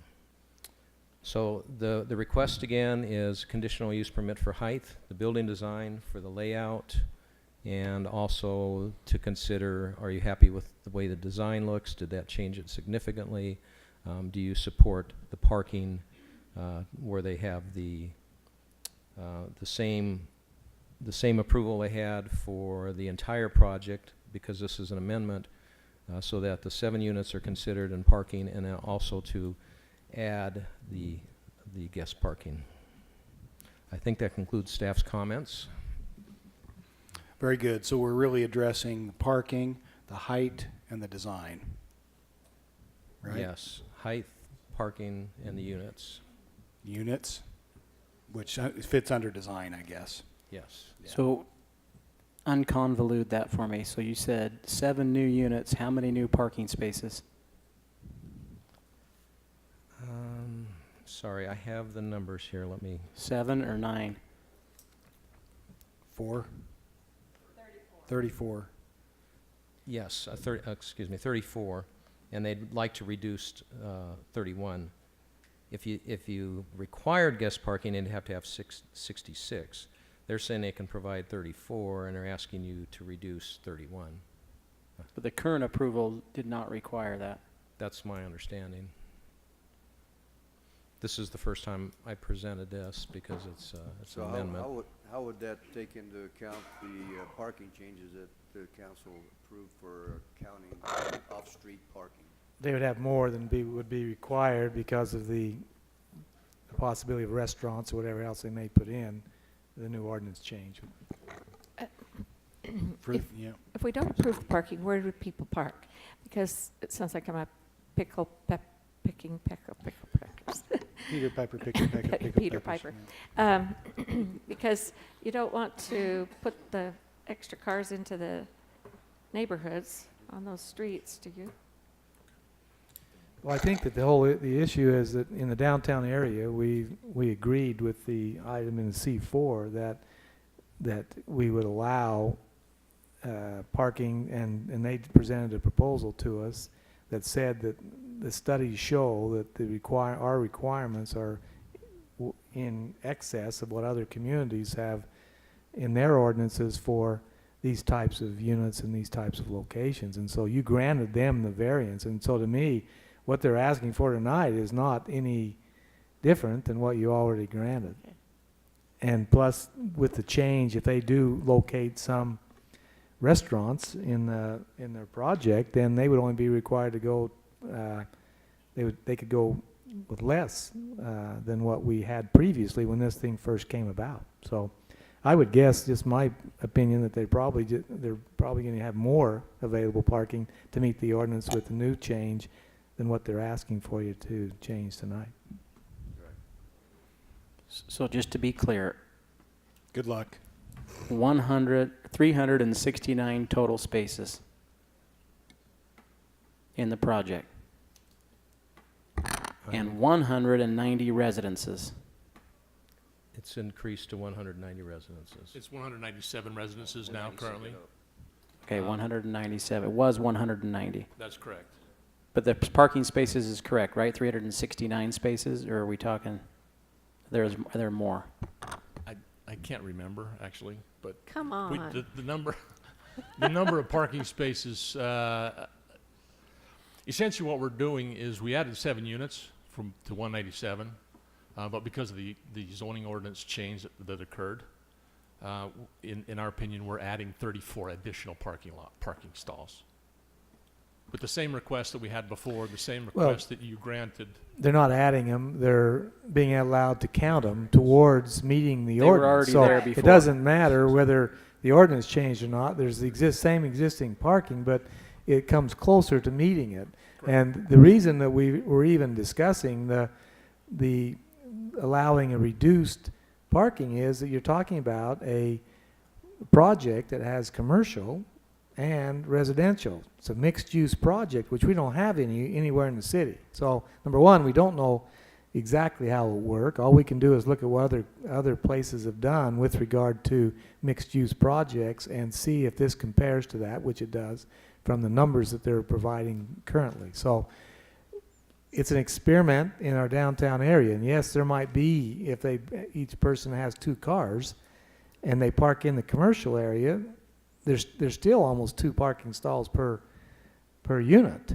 But you got commercial that would require some at the same time. And so you don't know, you might have some parking on the streets. And that's why we went back and looked at the parking requirements and said we should count in the downtown area from 4th, 5th East, or whatever it was, to 2nd West. We would allow on-street parking to be counted for commercial. So And part of those 369 are the street parking No. spots. No. You're just saying they're allowed to be counted, There- or not well, counted. no, I'm so saying there would be it- more. on a new project that came in, different than this, they could come in and say, we've got X number of space we want to develop. We would allow them. That's why we reduced the requirements. Was we would say they're going to park on the street, so we don't need to require it on site because in the downtown area we're going to allow them to park on the street. So in we essence, still have they've the got street more parking because they can park on the street like they will anyway, closest to their door. And so All we're saying is in the downtown area, we think it's different than being out somewhere else where you don't have the wide streets, you don't have, Good luck. that. So, sorry, that's confusing, but, you know, this is our first attempt. Maybe that's why it's taking so dang long to get through this process. I don't know. Well, that, and in all fairness, we keep changing this. And what my fear has been all along is that because we want this to work so bad, that we're keep saying, let's just try it, let's just try it. My fear is, and I hate to operate out of fear, but sometimes that happens, is we're not going to give the commercial, which is an integral part of this project, a chance to survive if we don't provide ample parking for it. You know, we're going to have 10 spaces for commercial. What kind of commercial is going to be there that only needs 10 spaces? Or Jimmy? people won't come. Have you been to Judd's lately at noon? No, because there's not enough parking. Wrong. They park and walk. Concept park and is walk. they park and walk. I And they'll was there park over there and yesterday. park here, and with all the parking we have, even though in this particular case, there's parking right across the street that we have that they can park on. And so, to me, it's an experiment in the downtown and saying, yeah, if we did it and there wasn't any extra parking around there that they could go park, then it might be even more of a potential disaster. But if somebody wants to go there, like they want to go to Judd's, where are they parking? They're parking on our property in the town square area, or they're parking on the street and they're walking to that. Right. And that's what we I actually want. parked in a no parking place yesterday, but Oh, Gee. wow. I did, but you guys weren't around, so it didn't matter. So, first, I like the new rendering better than the old. I think it kind of looks more uniform instead of like two Two. separate buildings. Ben, On the one elevation. see what I'm saying? You can Okay. either. Oh, and it's nice to Or see you just somewhere use the- besides the hospital, Ben. He's not even listening to me. Second, yesterday I was downtown, and you know how all the people are coming now, but it blows my mind. So consider this when you're trying to get commercial down there. Restaurants are a hit right there. I mean, and it doesn't, soup, breadsticks, and ice cream cones. That's all it is at Judd's. That's all it is at Judd's, and there was a line out the door, and there is no parking, and there were people everywhere, and then people wander over into Town Square. That's where we ended up going over to eat, and the little hot dog place that I've never even been in. One hot grill. We've been in these for years now, Yeah. Michelle. You should come downtown to eat. Well, I know, but And- I'm and just saying one the thing, parking's though- not there, but people are there. Well, They will but walk. there's another factor. There's a huge factor called it's good food. And if it isn't, They it will won't. close. I guarantee you, because there've been several But it that have just needs closed. to be simple and good, and people will go. And I just, you know, I know the apartments are. Hey, if you're debating right now and running for re-election, believe me, you've heard affordable housing, apartments. You know, Affordable workforce housing. yeah, you've heard it all. But I'm excited about the commercial down there, especially so close to Town Square, and where there are so many people, and you know, there's only a couple months out of the year you don't want to be outside really to enjoy it. So, you know, I hope you really focus on, and I know it's not, you're just the drawing guy. I hope you really Drawing. focus on that. Keep in mind also, though, and this probably couldn't be proven, but some of those commercials will be closed at 5 or 6 o'clock. And the people coming home from work to live there will have parking. We can't prove that, but that's got to be the theory that it works on. Okay, let's give the applicant a minute. You want to talk? Yeah. Sure. Happy to. Ben Rogers with CRSA. To really briefly explain the change. The last approval that was given by the City Council, this drawing here, as we received the approval, we moved forward with our design. We got to a point where we were designing this back wing, and some of the construction methods and sizes of that space, because of the grade that we're working with across the site. From this corner here on the northwest to the southwest, the site drops 12 feet. Isn't that crazy? So for us to maintain the second level on this large building, all at one level, that means that at this back corner, essentially we have like 22 feet of ceiling space, which just construction-wise was very, very difficult and costly. So we take those same number of units that were in this wing and we put them over on Building B. We're essentially keeping the square footage of the building the same, but displacing those units to Building B. The increase in density that we are requesting is basically filling in locations like this right here, that inside corner. So that didn't increase our use of the site, it increased just the density of our units itself. Additionally, inside the building, because of some of the hallways and corridors that we had some useless corners, and we filled in a couple of those spots. So that's where we get the extra 7 units. It's not by making our building bigger on the site. Other than that, you know, it's we tried to maintain the same character, same quality on Tabernacle, Second West, as well as along the south property line. The change in parking as well, I think the studies that we showed that Gary alluded to 2 or 3 years ago when we presented, we showed that the guest parking that you gave us the waiver on, we were able to fill the need for the guest parking by the closing of the businesses and commercial uses that were in that space. Now the change in the zoning, reducing the required number of parking stalls for commercial space has increased and given us some extra stalls that now we can provide guest parking, as well as the use of the diagonal parking on the street that we have not included in any of our numbers. So we do feel that there is a significant amount of parking on the site for commercial use, for guest parking, and for somebody to come get a soup and a donut roll.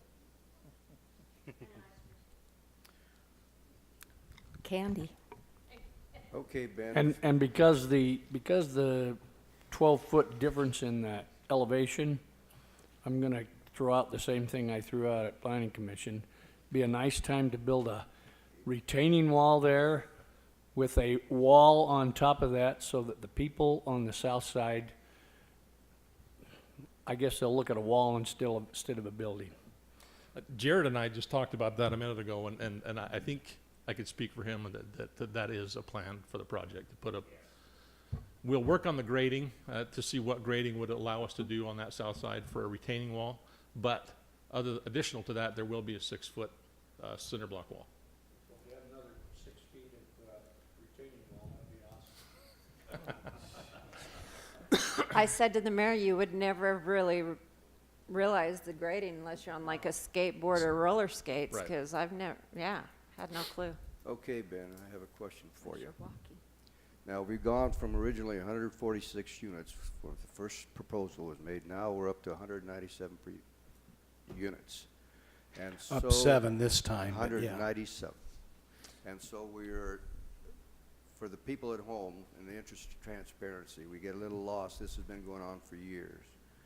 The lower floors of all this construction that's taking place that face the street will all be commercial buildings, right? That is correct. And would you answer the question as far as it regards fitness to the fitness area? You're going to have some fitness exercise area that was supposed to be open to the public. Is it designed to be open to the public or just for the residents? What's transpired there? The intent is the recreation facility is in this area right here that faces Second West.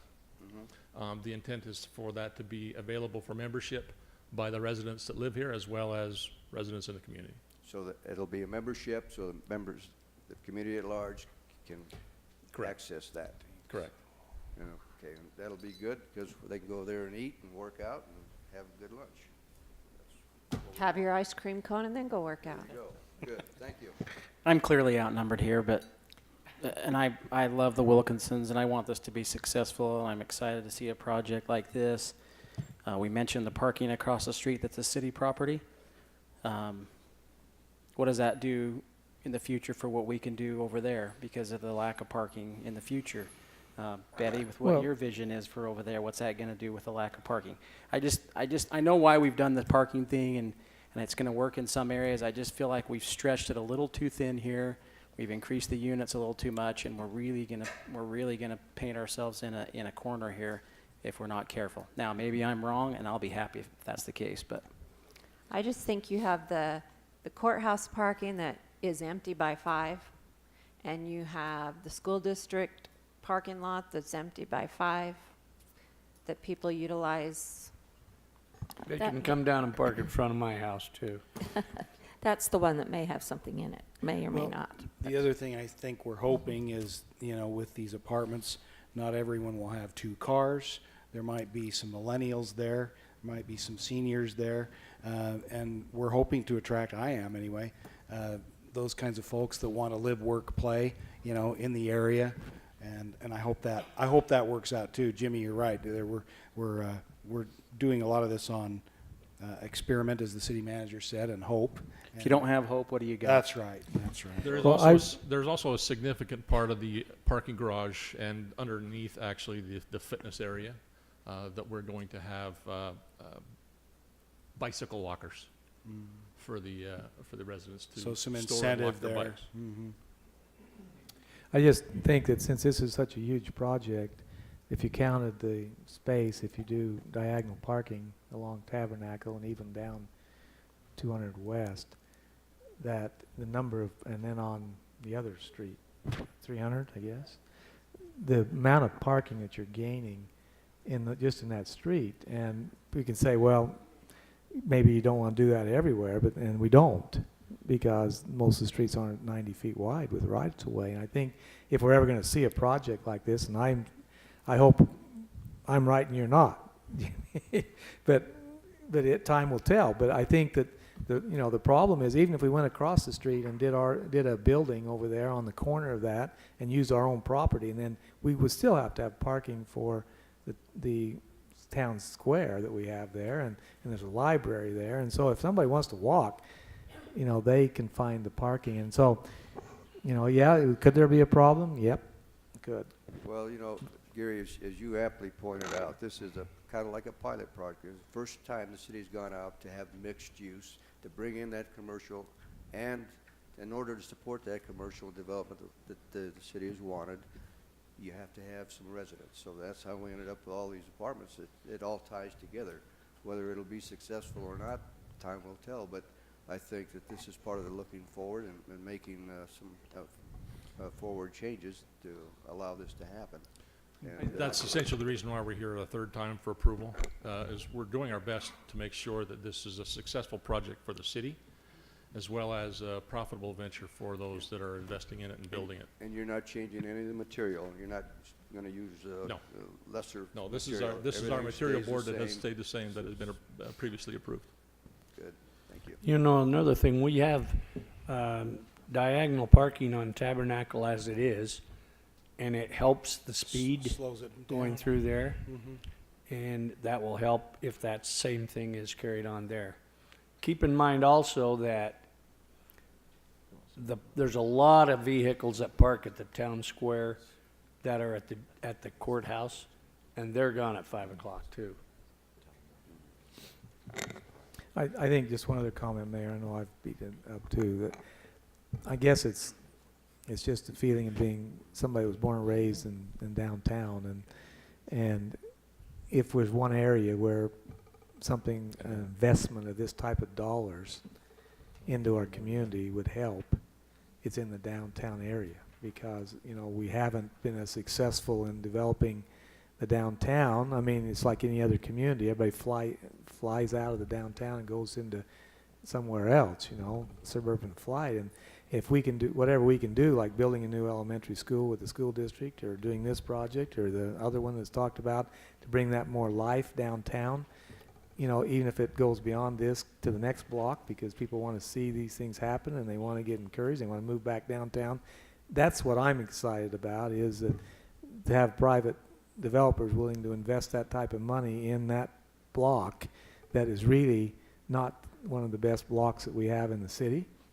I mean, it's been waiting for development for a number of years, and I think there's other blocks like that maybe if this happens, that people might look at making more investment in the downtown. And that's the reason I would be willing as an individual maybe to say, let's try it. It's worked in other communities, and maybe it will work here. And if it doesn't, you know, I guess we'll have to deal with that problem. But I'm hopeful. Yeah, and Ben, I'd like to just give you another nudge that the 8-foot wall that Mr. Bocott has mentioned, it seems like that should be something that should be duly considered for those who are still having those single-family homes behind there to alleviate some of their apprehensions and concerns. We will absolutely look at there will be a 6-foot wall that is a given for the privacy wall. But depending on the grade and what works out with site, we'll see how high or low that retaining additional to that 6 feet. That's understandable. Thank you. Anything else from the applicant? Nope, other than, you know, as far as investing in the downtown, myself and another partner will be remodeling the McMillan Mortuary Building, and that will be our office. So we're going to be right here, and we'll even give up our parking stalls if they're needed. You gonna bike to work? No. You sure you want to go in a mortuary? That's No, I'm upstairs. creepy. That's Creepy. Hey, And one thing for Jimmy, I will have you know, this year, I walked further than I've ever walked before to get to the rodeo. oh my With goodness. my lawn chairs in hand, and I huffed and puffed my way up and down, but I did it. I walked. I found a parking place. If this were the Sun Thank you, Bowl, we Council. wouldn't need any parking. Right, Joe? That's Um, true. Look, Let me just say this, that if you can't ever find parking at the Sun Bowl, you call me. I'll figure out a way to get you parked. I get it. I'm beat. I didn't mention Wes Davis. Got to make sure I tell him I love him too. But, and when you're beat, you admit it. I'll go ahead and make a motion to approve the amended No site plan way. for Jewel Plaza with the changes as outlined. Second. Okay, that was a motion to approve the CUP, correct? Correct. So that's the height. Well, do we have to do that in two motions? Yeah, we need 2 motions, don't we? And I just want to explain, in Planning Commission it was on as 2 separate items, as it should be. For some reason it wasn't, but we would like to get that on the record, so I think your motion. You could make the motion to include the CUP and the The reason why, density, what is the amendment to the, the reason why I think it would be good if we made separate motions is so that because we had separate motions at the Planning Commission and we can track it. The other one in will the be building comments. design, That's which right. includes the additional units and accepting the parking. And I think that's what the motion you're making right now is the amended site plan. Correct. And That's then what I you thought can we were make the talking motion about. for the height. So Right. it's not It's the a separate CUP. motion, Yeah, 2 separate motions. That way we could track them in the future. because so I we might know. not like that. Well, since Jimmy's doing so good making motions here tonight, I think you should just continue, Jimmy. Well, hang on a second. We Just a haven't dealt with minute. the first one yet. Right. So the first motion that he made, this is on the building conceptual site design, Correct. right? Plan? Okay, so that is Planning Commission, item 4. correct. So that includes the the site design changes The additional 7 units. Height. and accepting the parking as it has been proposed. This says additional 6 on here, but it's additional 7, 7. correct? That's correct. And so, Ed, you accept that? You were the second? No, I was. Oh, sorry, And Betty yes, was I the do. second? Okay. So, any other discussion on the motion? I'll just wait to ask Randy if he's gonna clean up that burned out house, but other than that. Like I the don't get it. store? I I think don't- it's gonna have to go as part of this, yeah. And I don't get to put in an "I told you so" comment in there in case? No, I'm teasing. We just actually got all the asbestos removed from it. Good. And so we're actually filed with the state for a demo permit as soon as we get that, so we'll be taking it down here shortly. Very good. Okay, all in favor, this isn't a resolution, so all in favor, say aye. Aye. Any opposed? Motion carries unanimously. Now I need another motion to, if you're so inclined, to approve the conditional use permit to deal with the height issue. So moved. Second. Okay, so we have a motion by Betty and a second by Michelle to approve the CUP, the conditional use permit, dealing with the height, the new height, Exceeding 35 feet. exceeding 35 feet. Any discussion on that motion? All in favor, say aye. Aye. Any opposed, say nay. That motion carries unanimously. And that'll be up to 74 feet? That's where it's 74 feet. That's not No. changing. Up to 55. That's the interior, the 55? Yeah. Yeah, stays at We went from 74. 50 to 55. And that's basically the average. Okay, congratulations. Wow. Invite us to the groundbreaking. Are we going to if you see will. a fourth time? No. Okay. Very good. If I don't Appreciate get it. invited, I'll understand. Thanks for working so well with our staff. Thanks. Wilkinsons, thank you. Wow. So tomorrow's okay to start. Mayor All right, and Gary, council. or Ray, okay. Item 5, non-conforming. Consider request to expand and continue the non-conforming side yard setback of 6 feet on the east side of the building located at 243 West, 300 South by constructing an addition to the existing house. The property is zoned R18, and the applicant is Jed and Amy Brotherson. On the screen, this shows the property. You can see it's a very long lot here on 300 South, and then this is showing a close-up of the existing house. And you can see it's very close to the property line. They want to put an addition back here, and instead of 8 feet, they want to do 6 feet. This shows that it's R18. And here's the site plan showing the existing building. They want to put this new building here, and they're attaching it with a covered breezeway. Again, the existing building here says 15-foot breezeway, and the new building, and just a close-up of that. I won't read all of this unless council wants. This is an explanation by the applicant of what they'd like to do, and I think I've covered that. This shows a street view of what the structure looks like. Again, it's a very long lot. You won't necessarily see what's added from the street behind this existing home.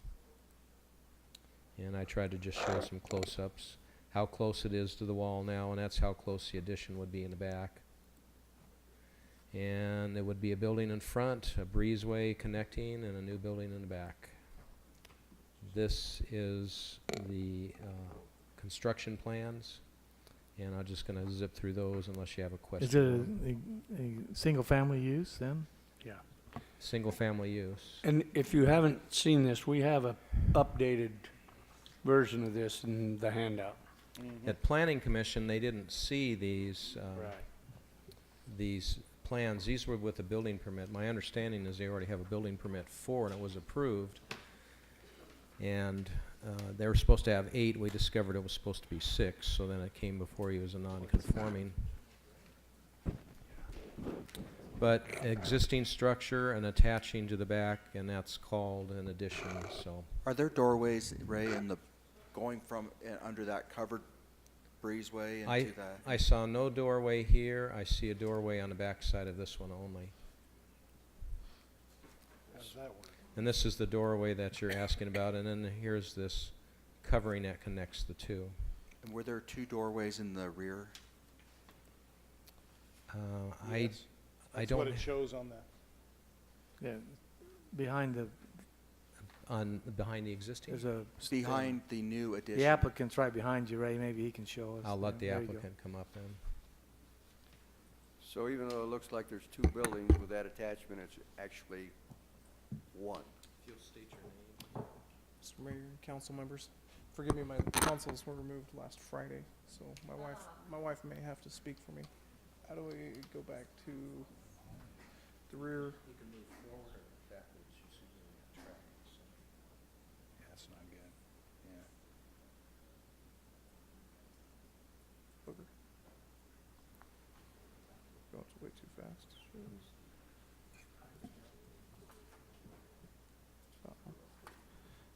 So this one.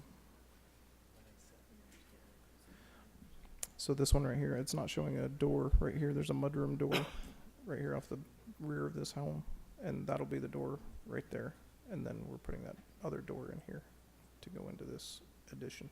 it will be a single-family unit, just for, what's that? Let your Let wife talk. Yeah, we don't want you to be in pain. And some of us are old and don't hear. What? So there is a door. We do have a door in the back of our current home.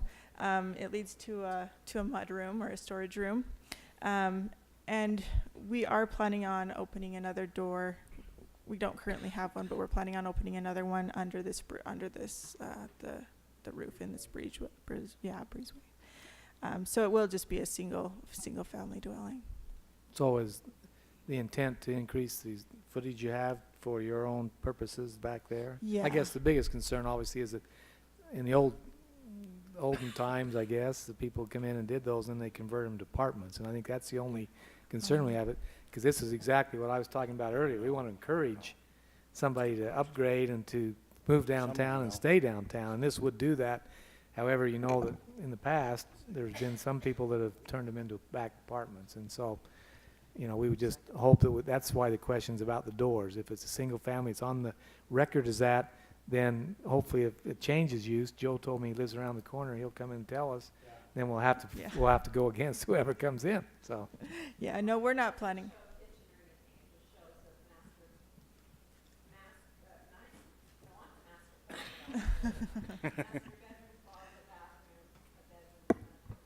Yeah, as our family grows, we're just trying to make more room for our family, so. It's also trying to deal with the flooding issues of downtown. It's gonna be lifted up a little bit. It'll be well built.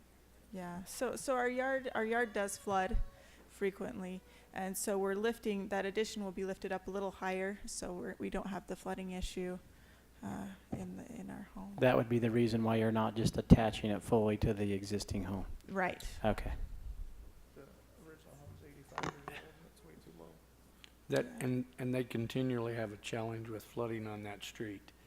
Yeah. Gotcha. If you All go of the down there, street. you see a lot of people with Right. 2x10s out there. Is this the one we're connecting to the storm drain in Main Street in this area? There's the ones that we approved in the budget, the two that are coming over? I think part of that's up there on 200, this is on 300, but I think that will help Yeah. some of that. Anything will help.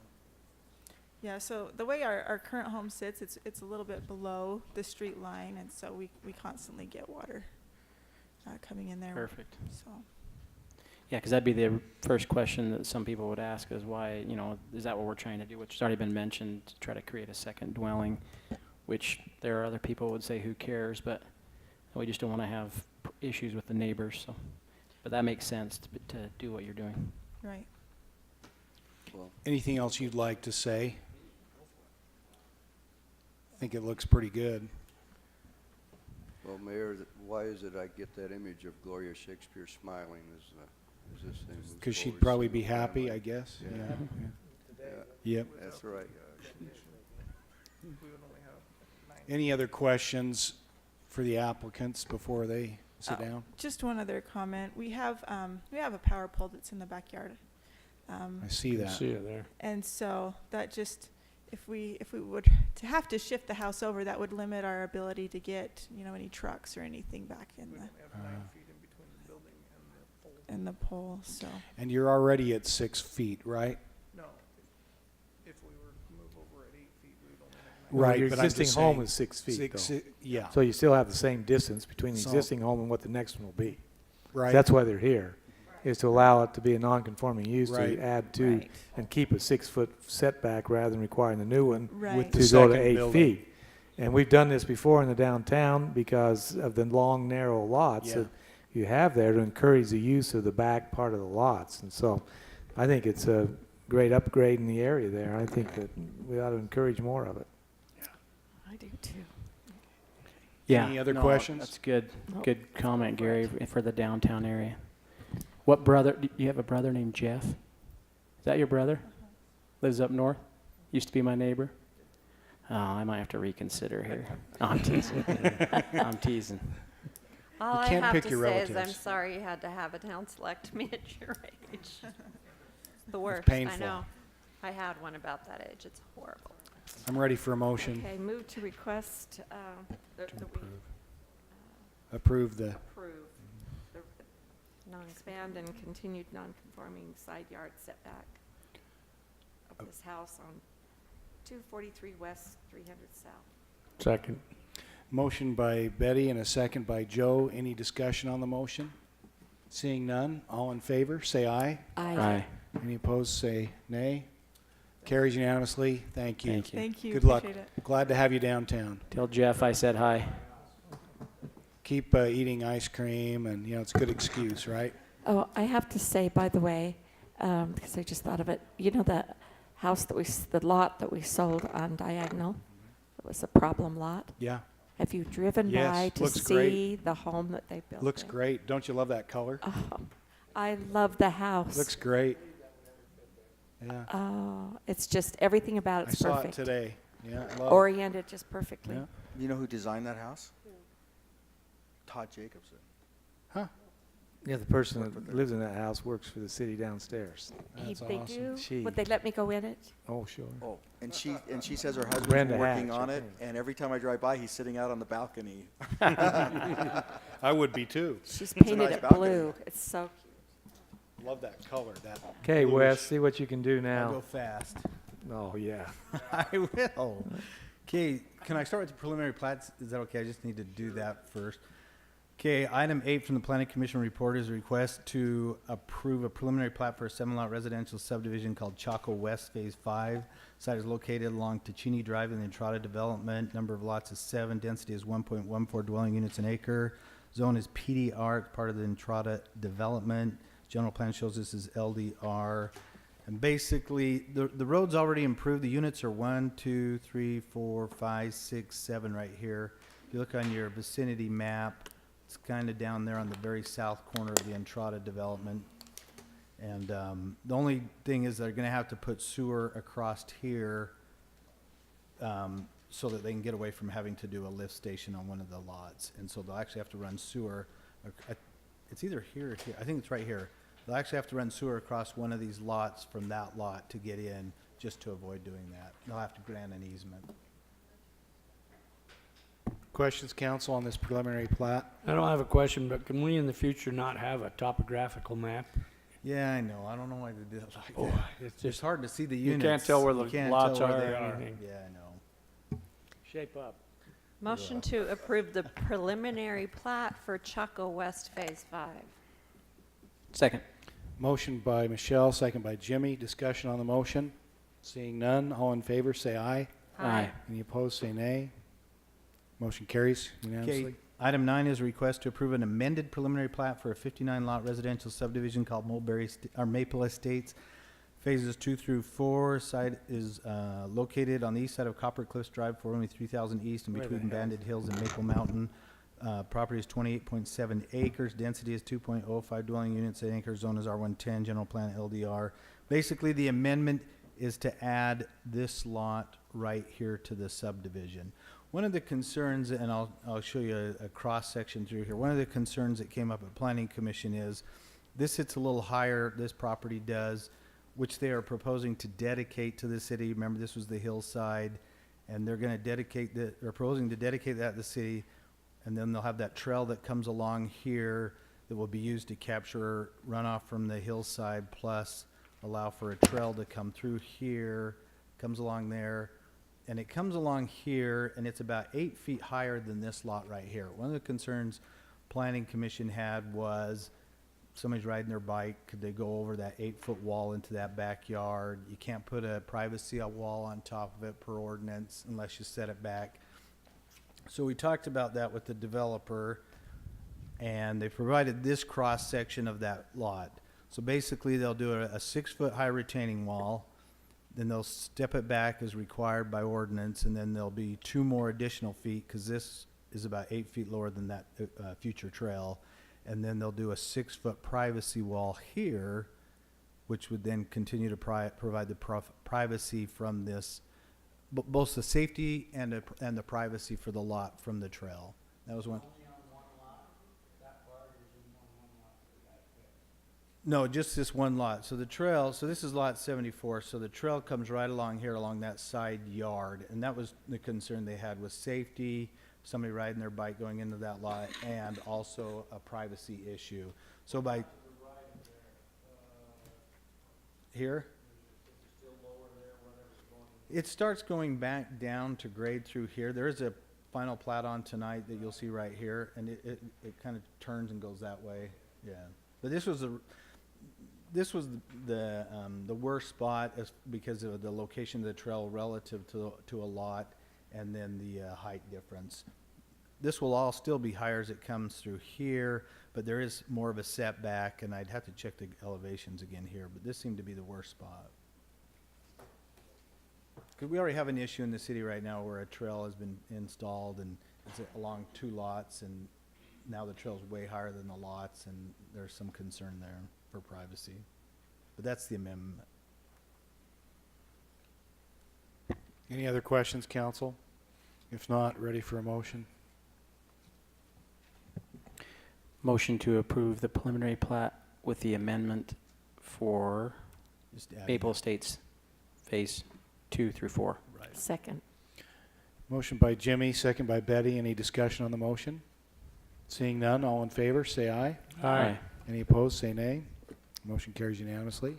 Okay, item 7A or 6A from the Planning Commission report is request to consider approval of a road dedication plat called Dinosaur Crossing Drive. Representative is Rosenberg Associates. Property is located between 2200 East and 2450 East.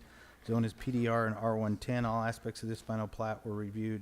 Roadway dedication plat reviewed by staff, and it meets, well, it doesn't, there was no preliminary plat. So if you look right here, this is the extension of Dinosaur Crossing Drive, or 2450 East as it ties into Riverside. This is that property that was approved a while back that the city owns for transitional housing. This is where the Greyhawk apartment building is. It's basically just to dedicate that road all the way through, and so now it'll be dedicated all the way between Mall Drive and Riverside. Where's that signal light gonna go up there? Right there. Right up here will be the signal for 2450 in Riverside. Yep. Motion to approve the road dedication final plat, Dinosaur Crossing Drive. Second. Motion by Jimmy, second by Betty. Any discussion on the motion? All in favor, say aye. Aye. Any opposed, say nay.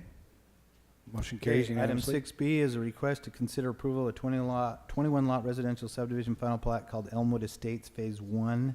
Representative is Development Solutions. Property is located on the north side of Crimson Ridge Drive and east side of 3350 East.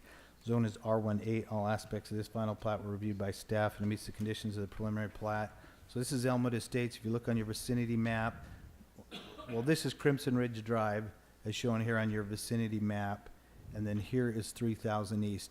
So it's almost to the east side of what Development Solutions is developing, and just north of Crimson Ridge Drive.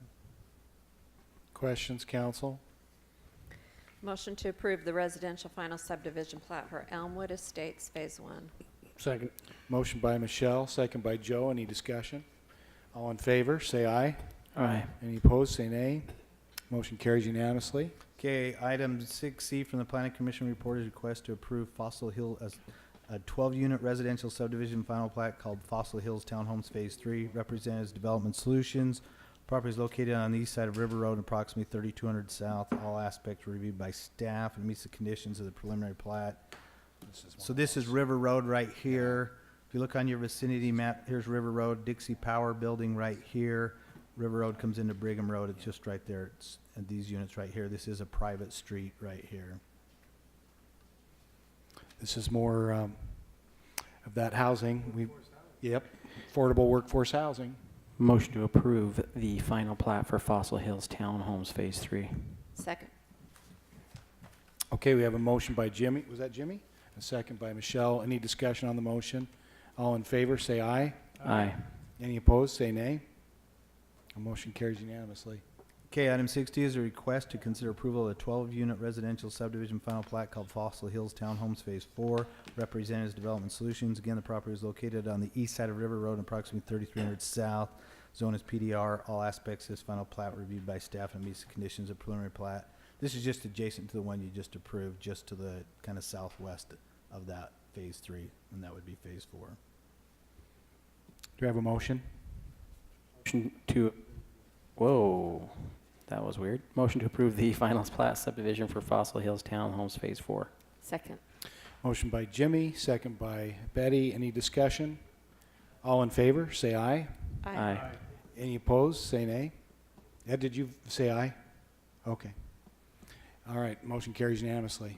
Okay, item 6E from the Planning Commission report is request to consider approval of a 22-lot residential subdivision final plat called Maple Estates Phase 2.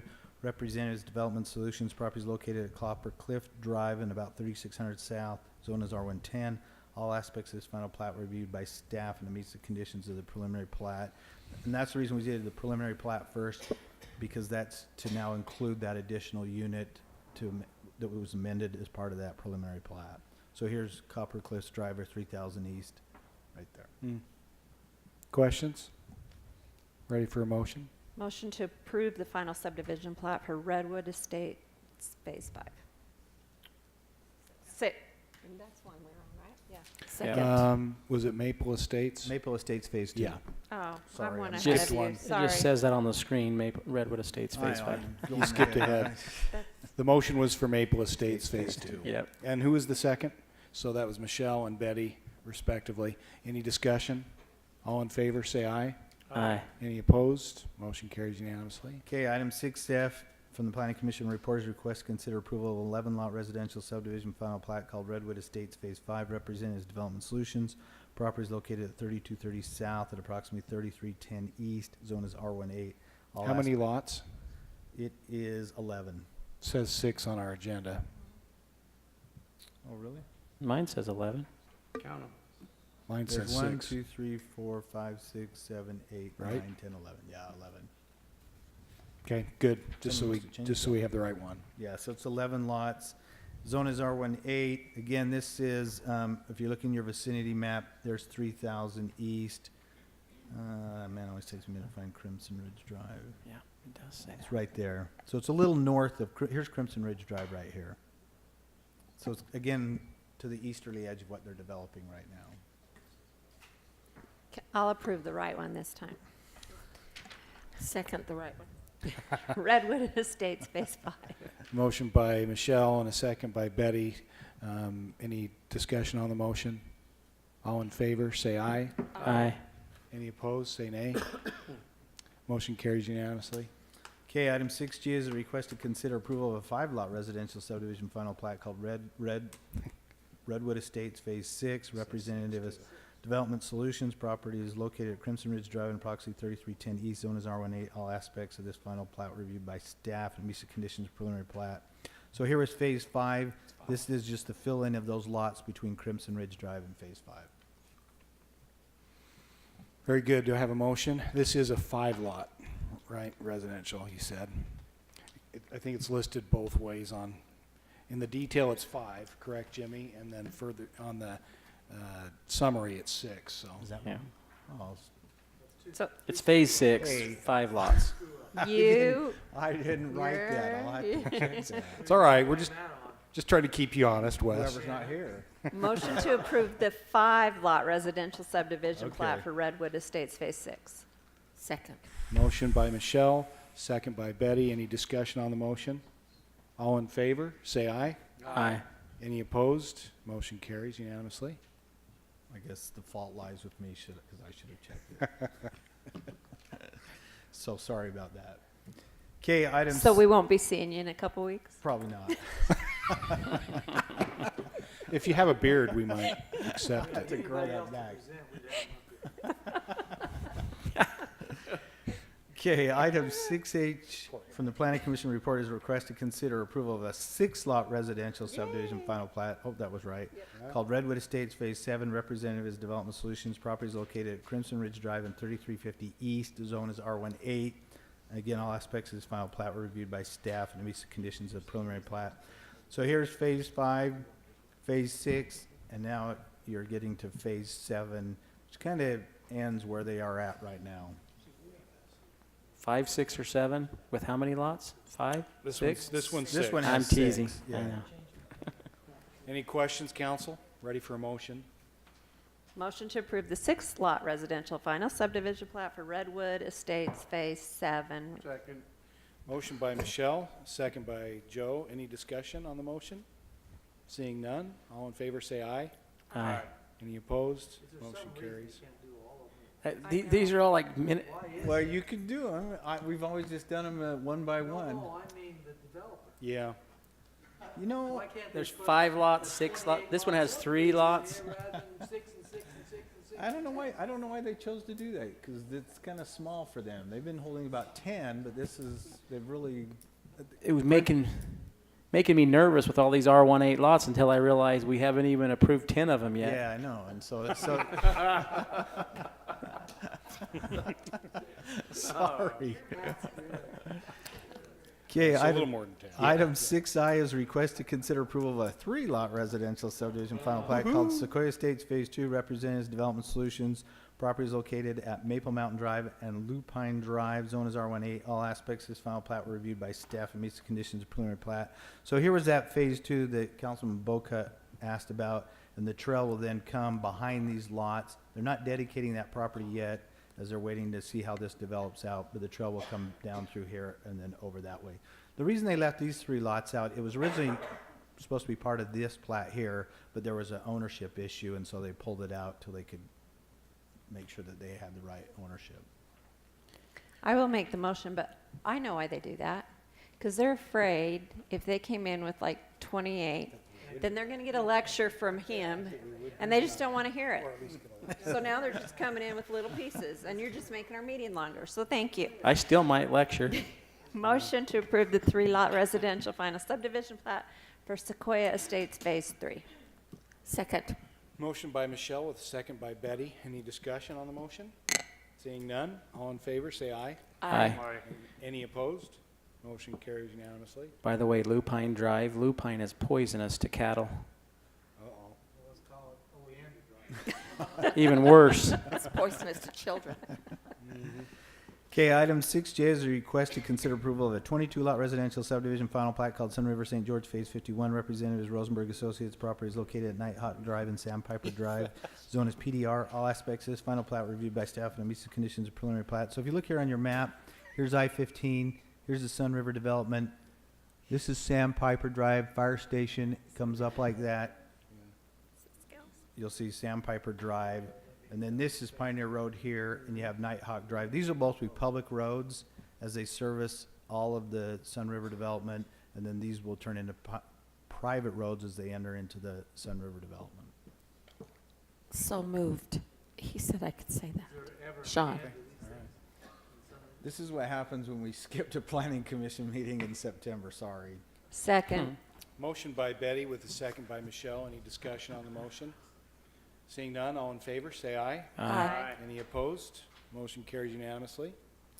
Okay, item 6K is a request to consider approval of a 16-lot residential subdivision final plat called Sun River St. George Phase 52. Representatives Rosenberg Associates. We're going to make you an auctioneer, Wes. Yeah, you're getting there. I'm going to tell the hospital so you can do their Jubilee of Trees auctioneering. Oh, me.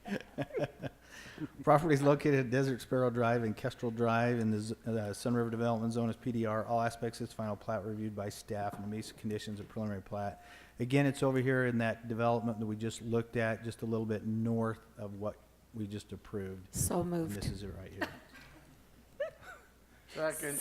We have a motion, I think, were you finished, Wes? I'm sorry. Yep. Okay. I'm sorry, Wes. Aye. No, you're good. Motion by Betty, second by Joe. Any discussion? All in favor, say aye. Aye. Any opposed? Motion carries unanimously. Okay, item 7L is a request, or 6L is a request to consider approval of an 11-lot residential subdivision final plat called Sun River St. George Phase 53. Representatives Rosenberg Associates. Property is located at Little Regret Drive and Kestrel Drive. You want me to get done with this. Zone is PDR. All aspects of this final plat reviewed by staff and meets the condition of preliminary plat. Again, it's right over here on that little area we just talked about, but it's just a little southeast of the other two that you approved. So moved. So seconded. Okay. Motion by Betty, second by Jimmy. Any discussion? All in favor, say aye. Aye. Any opposed?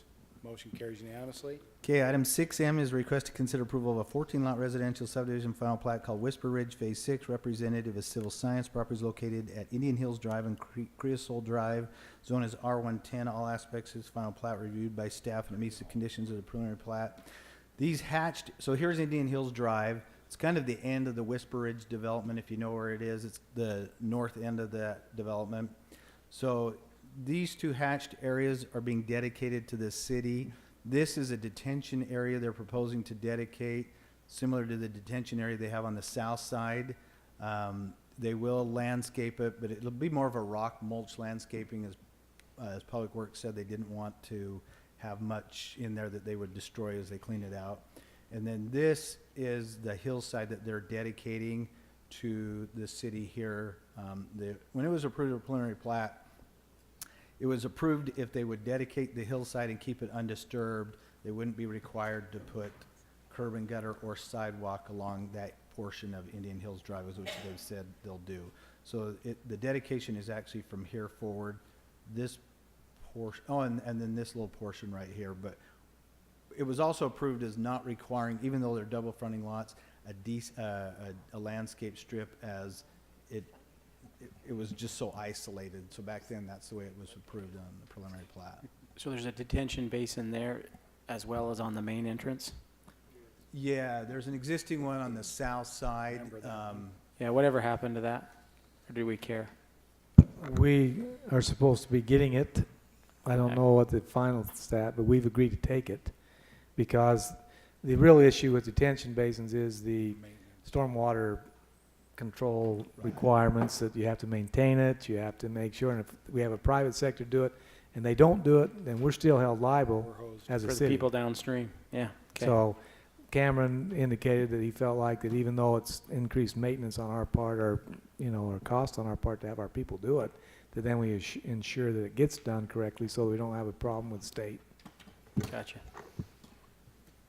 Any other Motion questions to or approve. comments? Did someone move to approve? I don't think so. I interrupted. No, motion to approve the final subdivision plat for Whisper Ridge Phase 6. Second. Motion by Jimmy, second by Betty. Discussion on the motion. All in favor, say aye. Aye. Any opposed? Motion carries unanimously. Okay, item 7A is a request to consider approval of an amended subdivision final plat called 350 North Industrial Commercial Condominium, second amended. Representatives Bush and Gudgel, properties located at 389 North Industrial Road, zone is M1. Purpose of this amended plat is, right here they're developing a new building here, building a new building. We call it the Baker Building.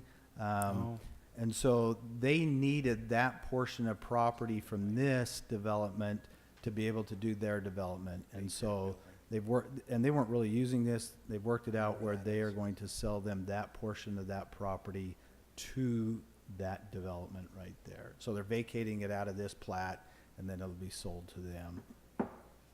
Questions, council? Ready for motion. Motion to approve the amended final subdivision plat for 350 North Industrial Commercial Condominium, second amendment. Second. Motion by Michelle, second by Jimmy. Any discussion? All in favor, say aye. Aye. Any opposed, say nay.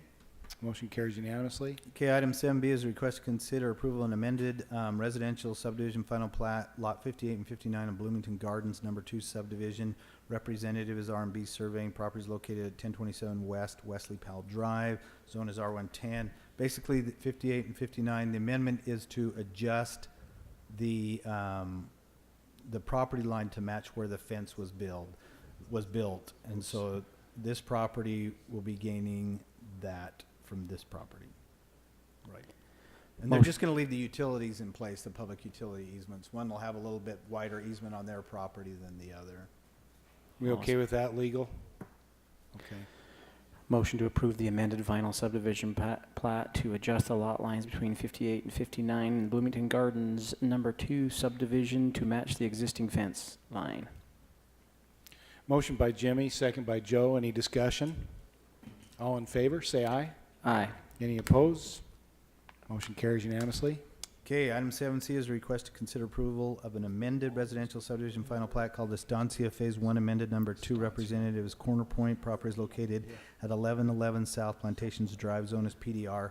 And basically the amendment is to adjust the convertible land, withdrawable land of parcel number 1 and number 2, making these parcels bigger and subtracting area from the common area by 4,096 square feet or 0.094 acres, which is this building right here. It increased in size, which decreased the size of the common area. I'd make the motion, but I can't ever pronounce their name. Estancia. Estancia. I Anastasia. Anastasia. Yeah. Anastasia. No, that was a movie. Or Chef Boyardee or something That was a like woman. What does that mean, convertible land? You know, I'm not totally sure. And I was gonna, yeah, I'm not I totally felt sure. dumb asking the question, now I don't. I don't even want to know the answer, I just am glad that I'm not the I was only hoping one. you wouldn't ask, so it would look stupid, but Means it can convert. I think what happened was these were originally, this was platted, and these areas were shown as being left out, being converted to later on as land, and because they increased the size, they have to amend the plat now. Gotcha. Converted to land? Converted to land. It would be. That's, Yeah, I'm not sure it is either. that's what happened when we crawled out of the ocean. It made sense when I was looking at it. We've been converted to land. We've been converted to land. Okay. Are you going to make a motion, Jimmy? We grew lungs. Yeah, let's go ahead with the land conversion. Hold on a second here. For the Estancia Phase 1 amended number 2 amended final plat subdivision. Second. Motion by Jimmy, second by Michelle. Discussion on the motion. All in favor, say aye. Aye. Any opposed? Motion carries unanimously. Okay, item 7D from the Planning Commission report is a request to consider approval of amended residential subdivision final plat called the Reserve at River Hollow Phase 1. Representatives Rosenberg Associates. Property is located at 1027 West Wesley Powell Drive, which is totally wrong. And zone is RE20. And the I don't. That's 4 or 5. Gosh, I hope you're. That one commercial one said residential. Yeah, I know. I saw that too. So basically, this amendment, this is down in the just north of 1450. So here's 1450, and it's right here. Here's 3000 east. When they platted this, they originally showed the setbacks being increased on the front yard to 35 feet. Our ordinance requires 25 feet. They asked for 35. They put that on the final plat. However, somewhere when the CCNRs were done, they wanted them at 30 feet, and so there was a contradiction, and so now this brings it in so that they both are the same, and so the request is to amend that note, I think it's note 3, changing the setback from 35 to 30 feet to match the CCNRs. Motion by Joe, second by Michelle. Any discussion? All in favor, say aye. Aye. Any opposed? Motion carries unanimously.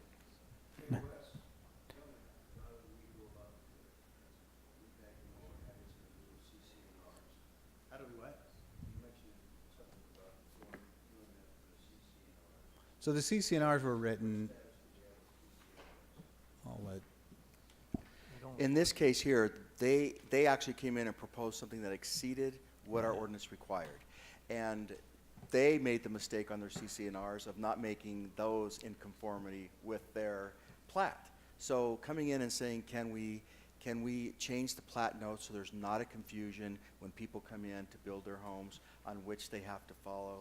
Of course, we would say yes on that because it still exceeds what we would require By as a 5 setback. feet. So really, the CCNRs are separate, but it's a good thing to make those two things harmonize.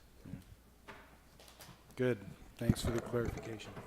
All right, back to. While you're on a roll, why don't you finish up? do you want to see this, or do you want me just? You better show it, Okay, hold on. unless it's going to take you half an hour. No, I'm just not as. You No, have to have control. Got to important things to lose. do. Did you go to Taco Thursday today? Taco Thursday. You don't go with them. Oh, you're not invited. Never mind. I'm not invited. But yesterday was National Taco Day. It was. And it was National 10-4 Day.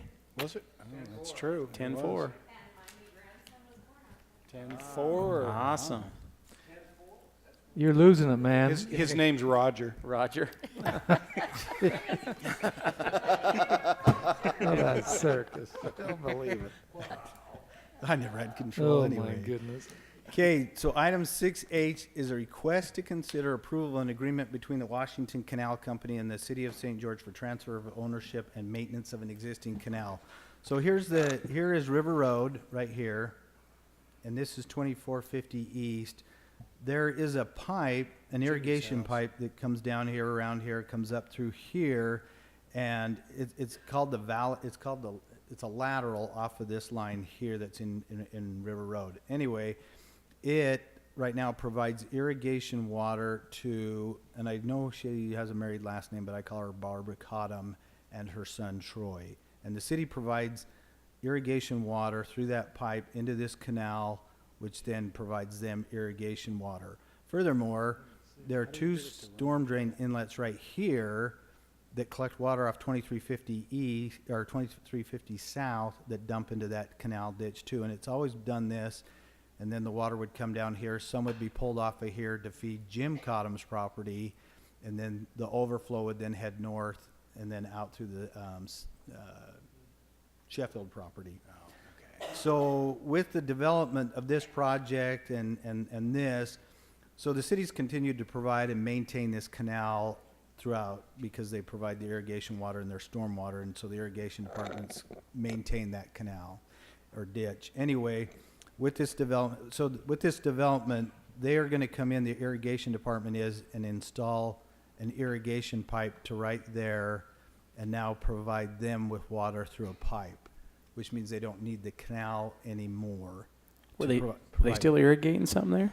They were up until this year. Jim Cottom kind of quit a few years ago, as you notice as you drive down River Road, that it hasn't been green for a while. But Barbara and her son do. They have gardens back there. And Okay. Troy wants to actually do more than he's been doing in the past. In fact, he actually gave some of his material here to this development so he could kind of grade out his site and start doing more.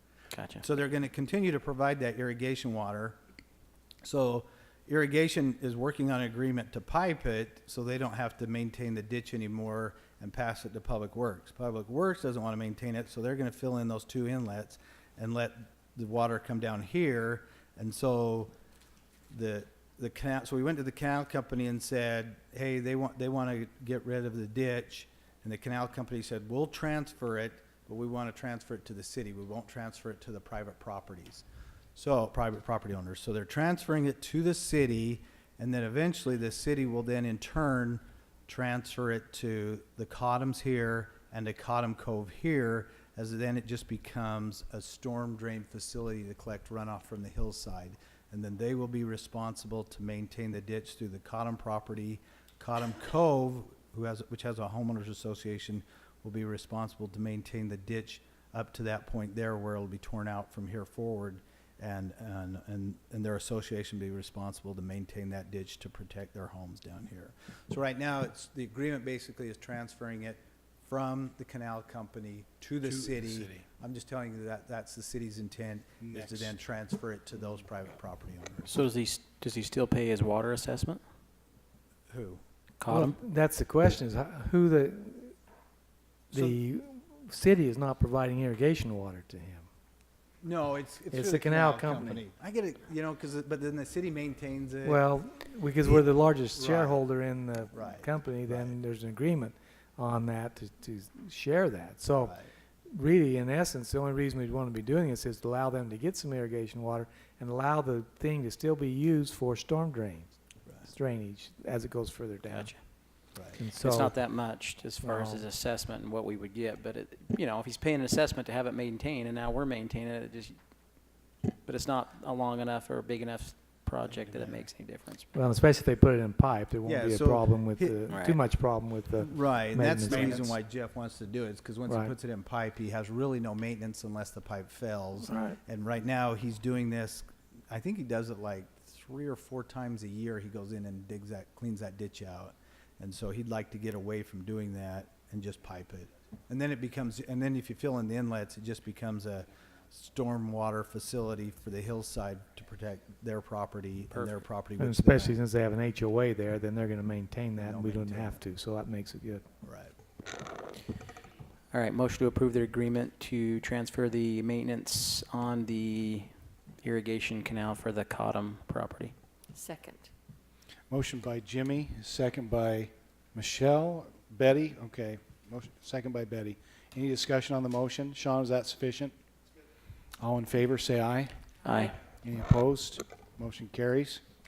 I suggest tabling the next item, G, until the next meeting. I tried to tell Millie to leave, but she wouldn't do it, so she's building up comp time. So I'm going to make her come up and tell you all about this project. It's a Trails grant. All right. And do it in 2 minutes, and I'm counting. No travel time. Okay, where's my exhibit?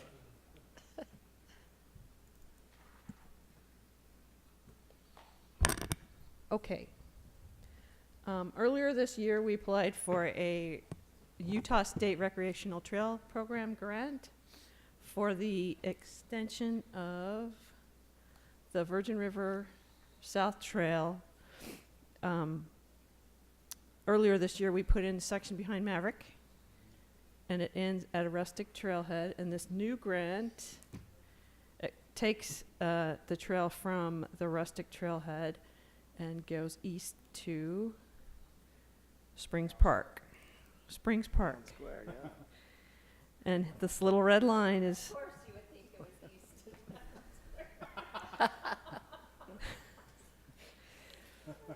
Go ahead. Okay, thanks.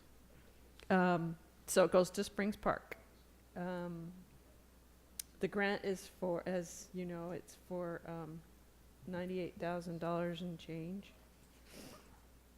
And this is going to, we don't have a budget for it now. We got the grant money, and we're going to propose it beyond the next fiscal year budget. There will be some environmental clearance that will have to take place. We'll have to do a study and get a Corps of Engineer permit, and then do the construction as well. So by accepting the grant and accepting the additional federal requirements that may be there, is it worth accepting the money in order to do the project?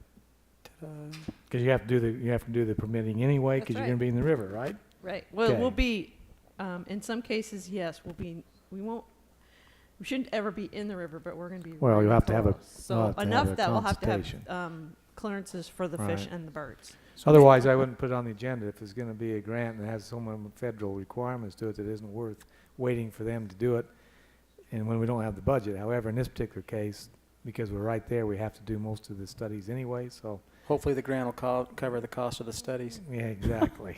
We should have a way to waive those requirements. Another section we're trying to connect, and you'll see it in your budget next year if there's money in the park impact funds to extend this trail, but we are gradually trying to extend it down to the springs and go further on up and connect with Mall Drive Bridge, and then connect with the northern part of the trailway that's already in, trail system, so. So we're not approving the whole cost of the project right now, No. we're just accepting No, that. all we're doing is accepting the grant. You have to build it within a certain period of time, but we think that if we have money next year, then we can add this to it. If we don't have budget next year, then we don't have to accept the grant. I just wish the grant was for the missing link, Yeah, Yeah. exactly. since that one is so tricky Yeah. and expensive. But anyway, we're still working on that, so one step at a time. There you go. Exactly. Mayor, I move that we accept the Utah State Recreational Trails Grant. Motion by Betty, second by Michelle. Any discussion on the motion?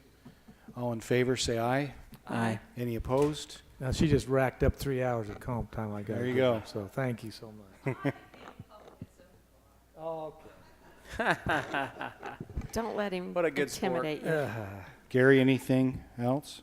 Other than we do need a legal or a Closed meeting. potential litigation for potential legal issue. Okay, Move that we adjourn the meeting and go into a closed session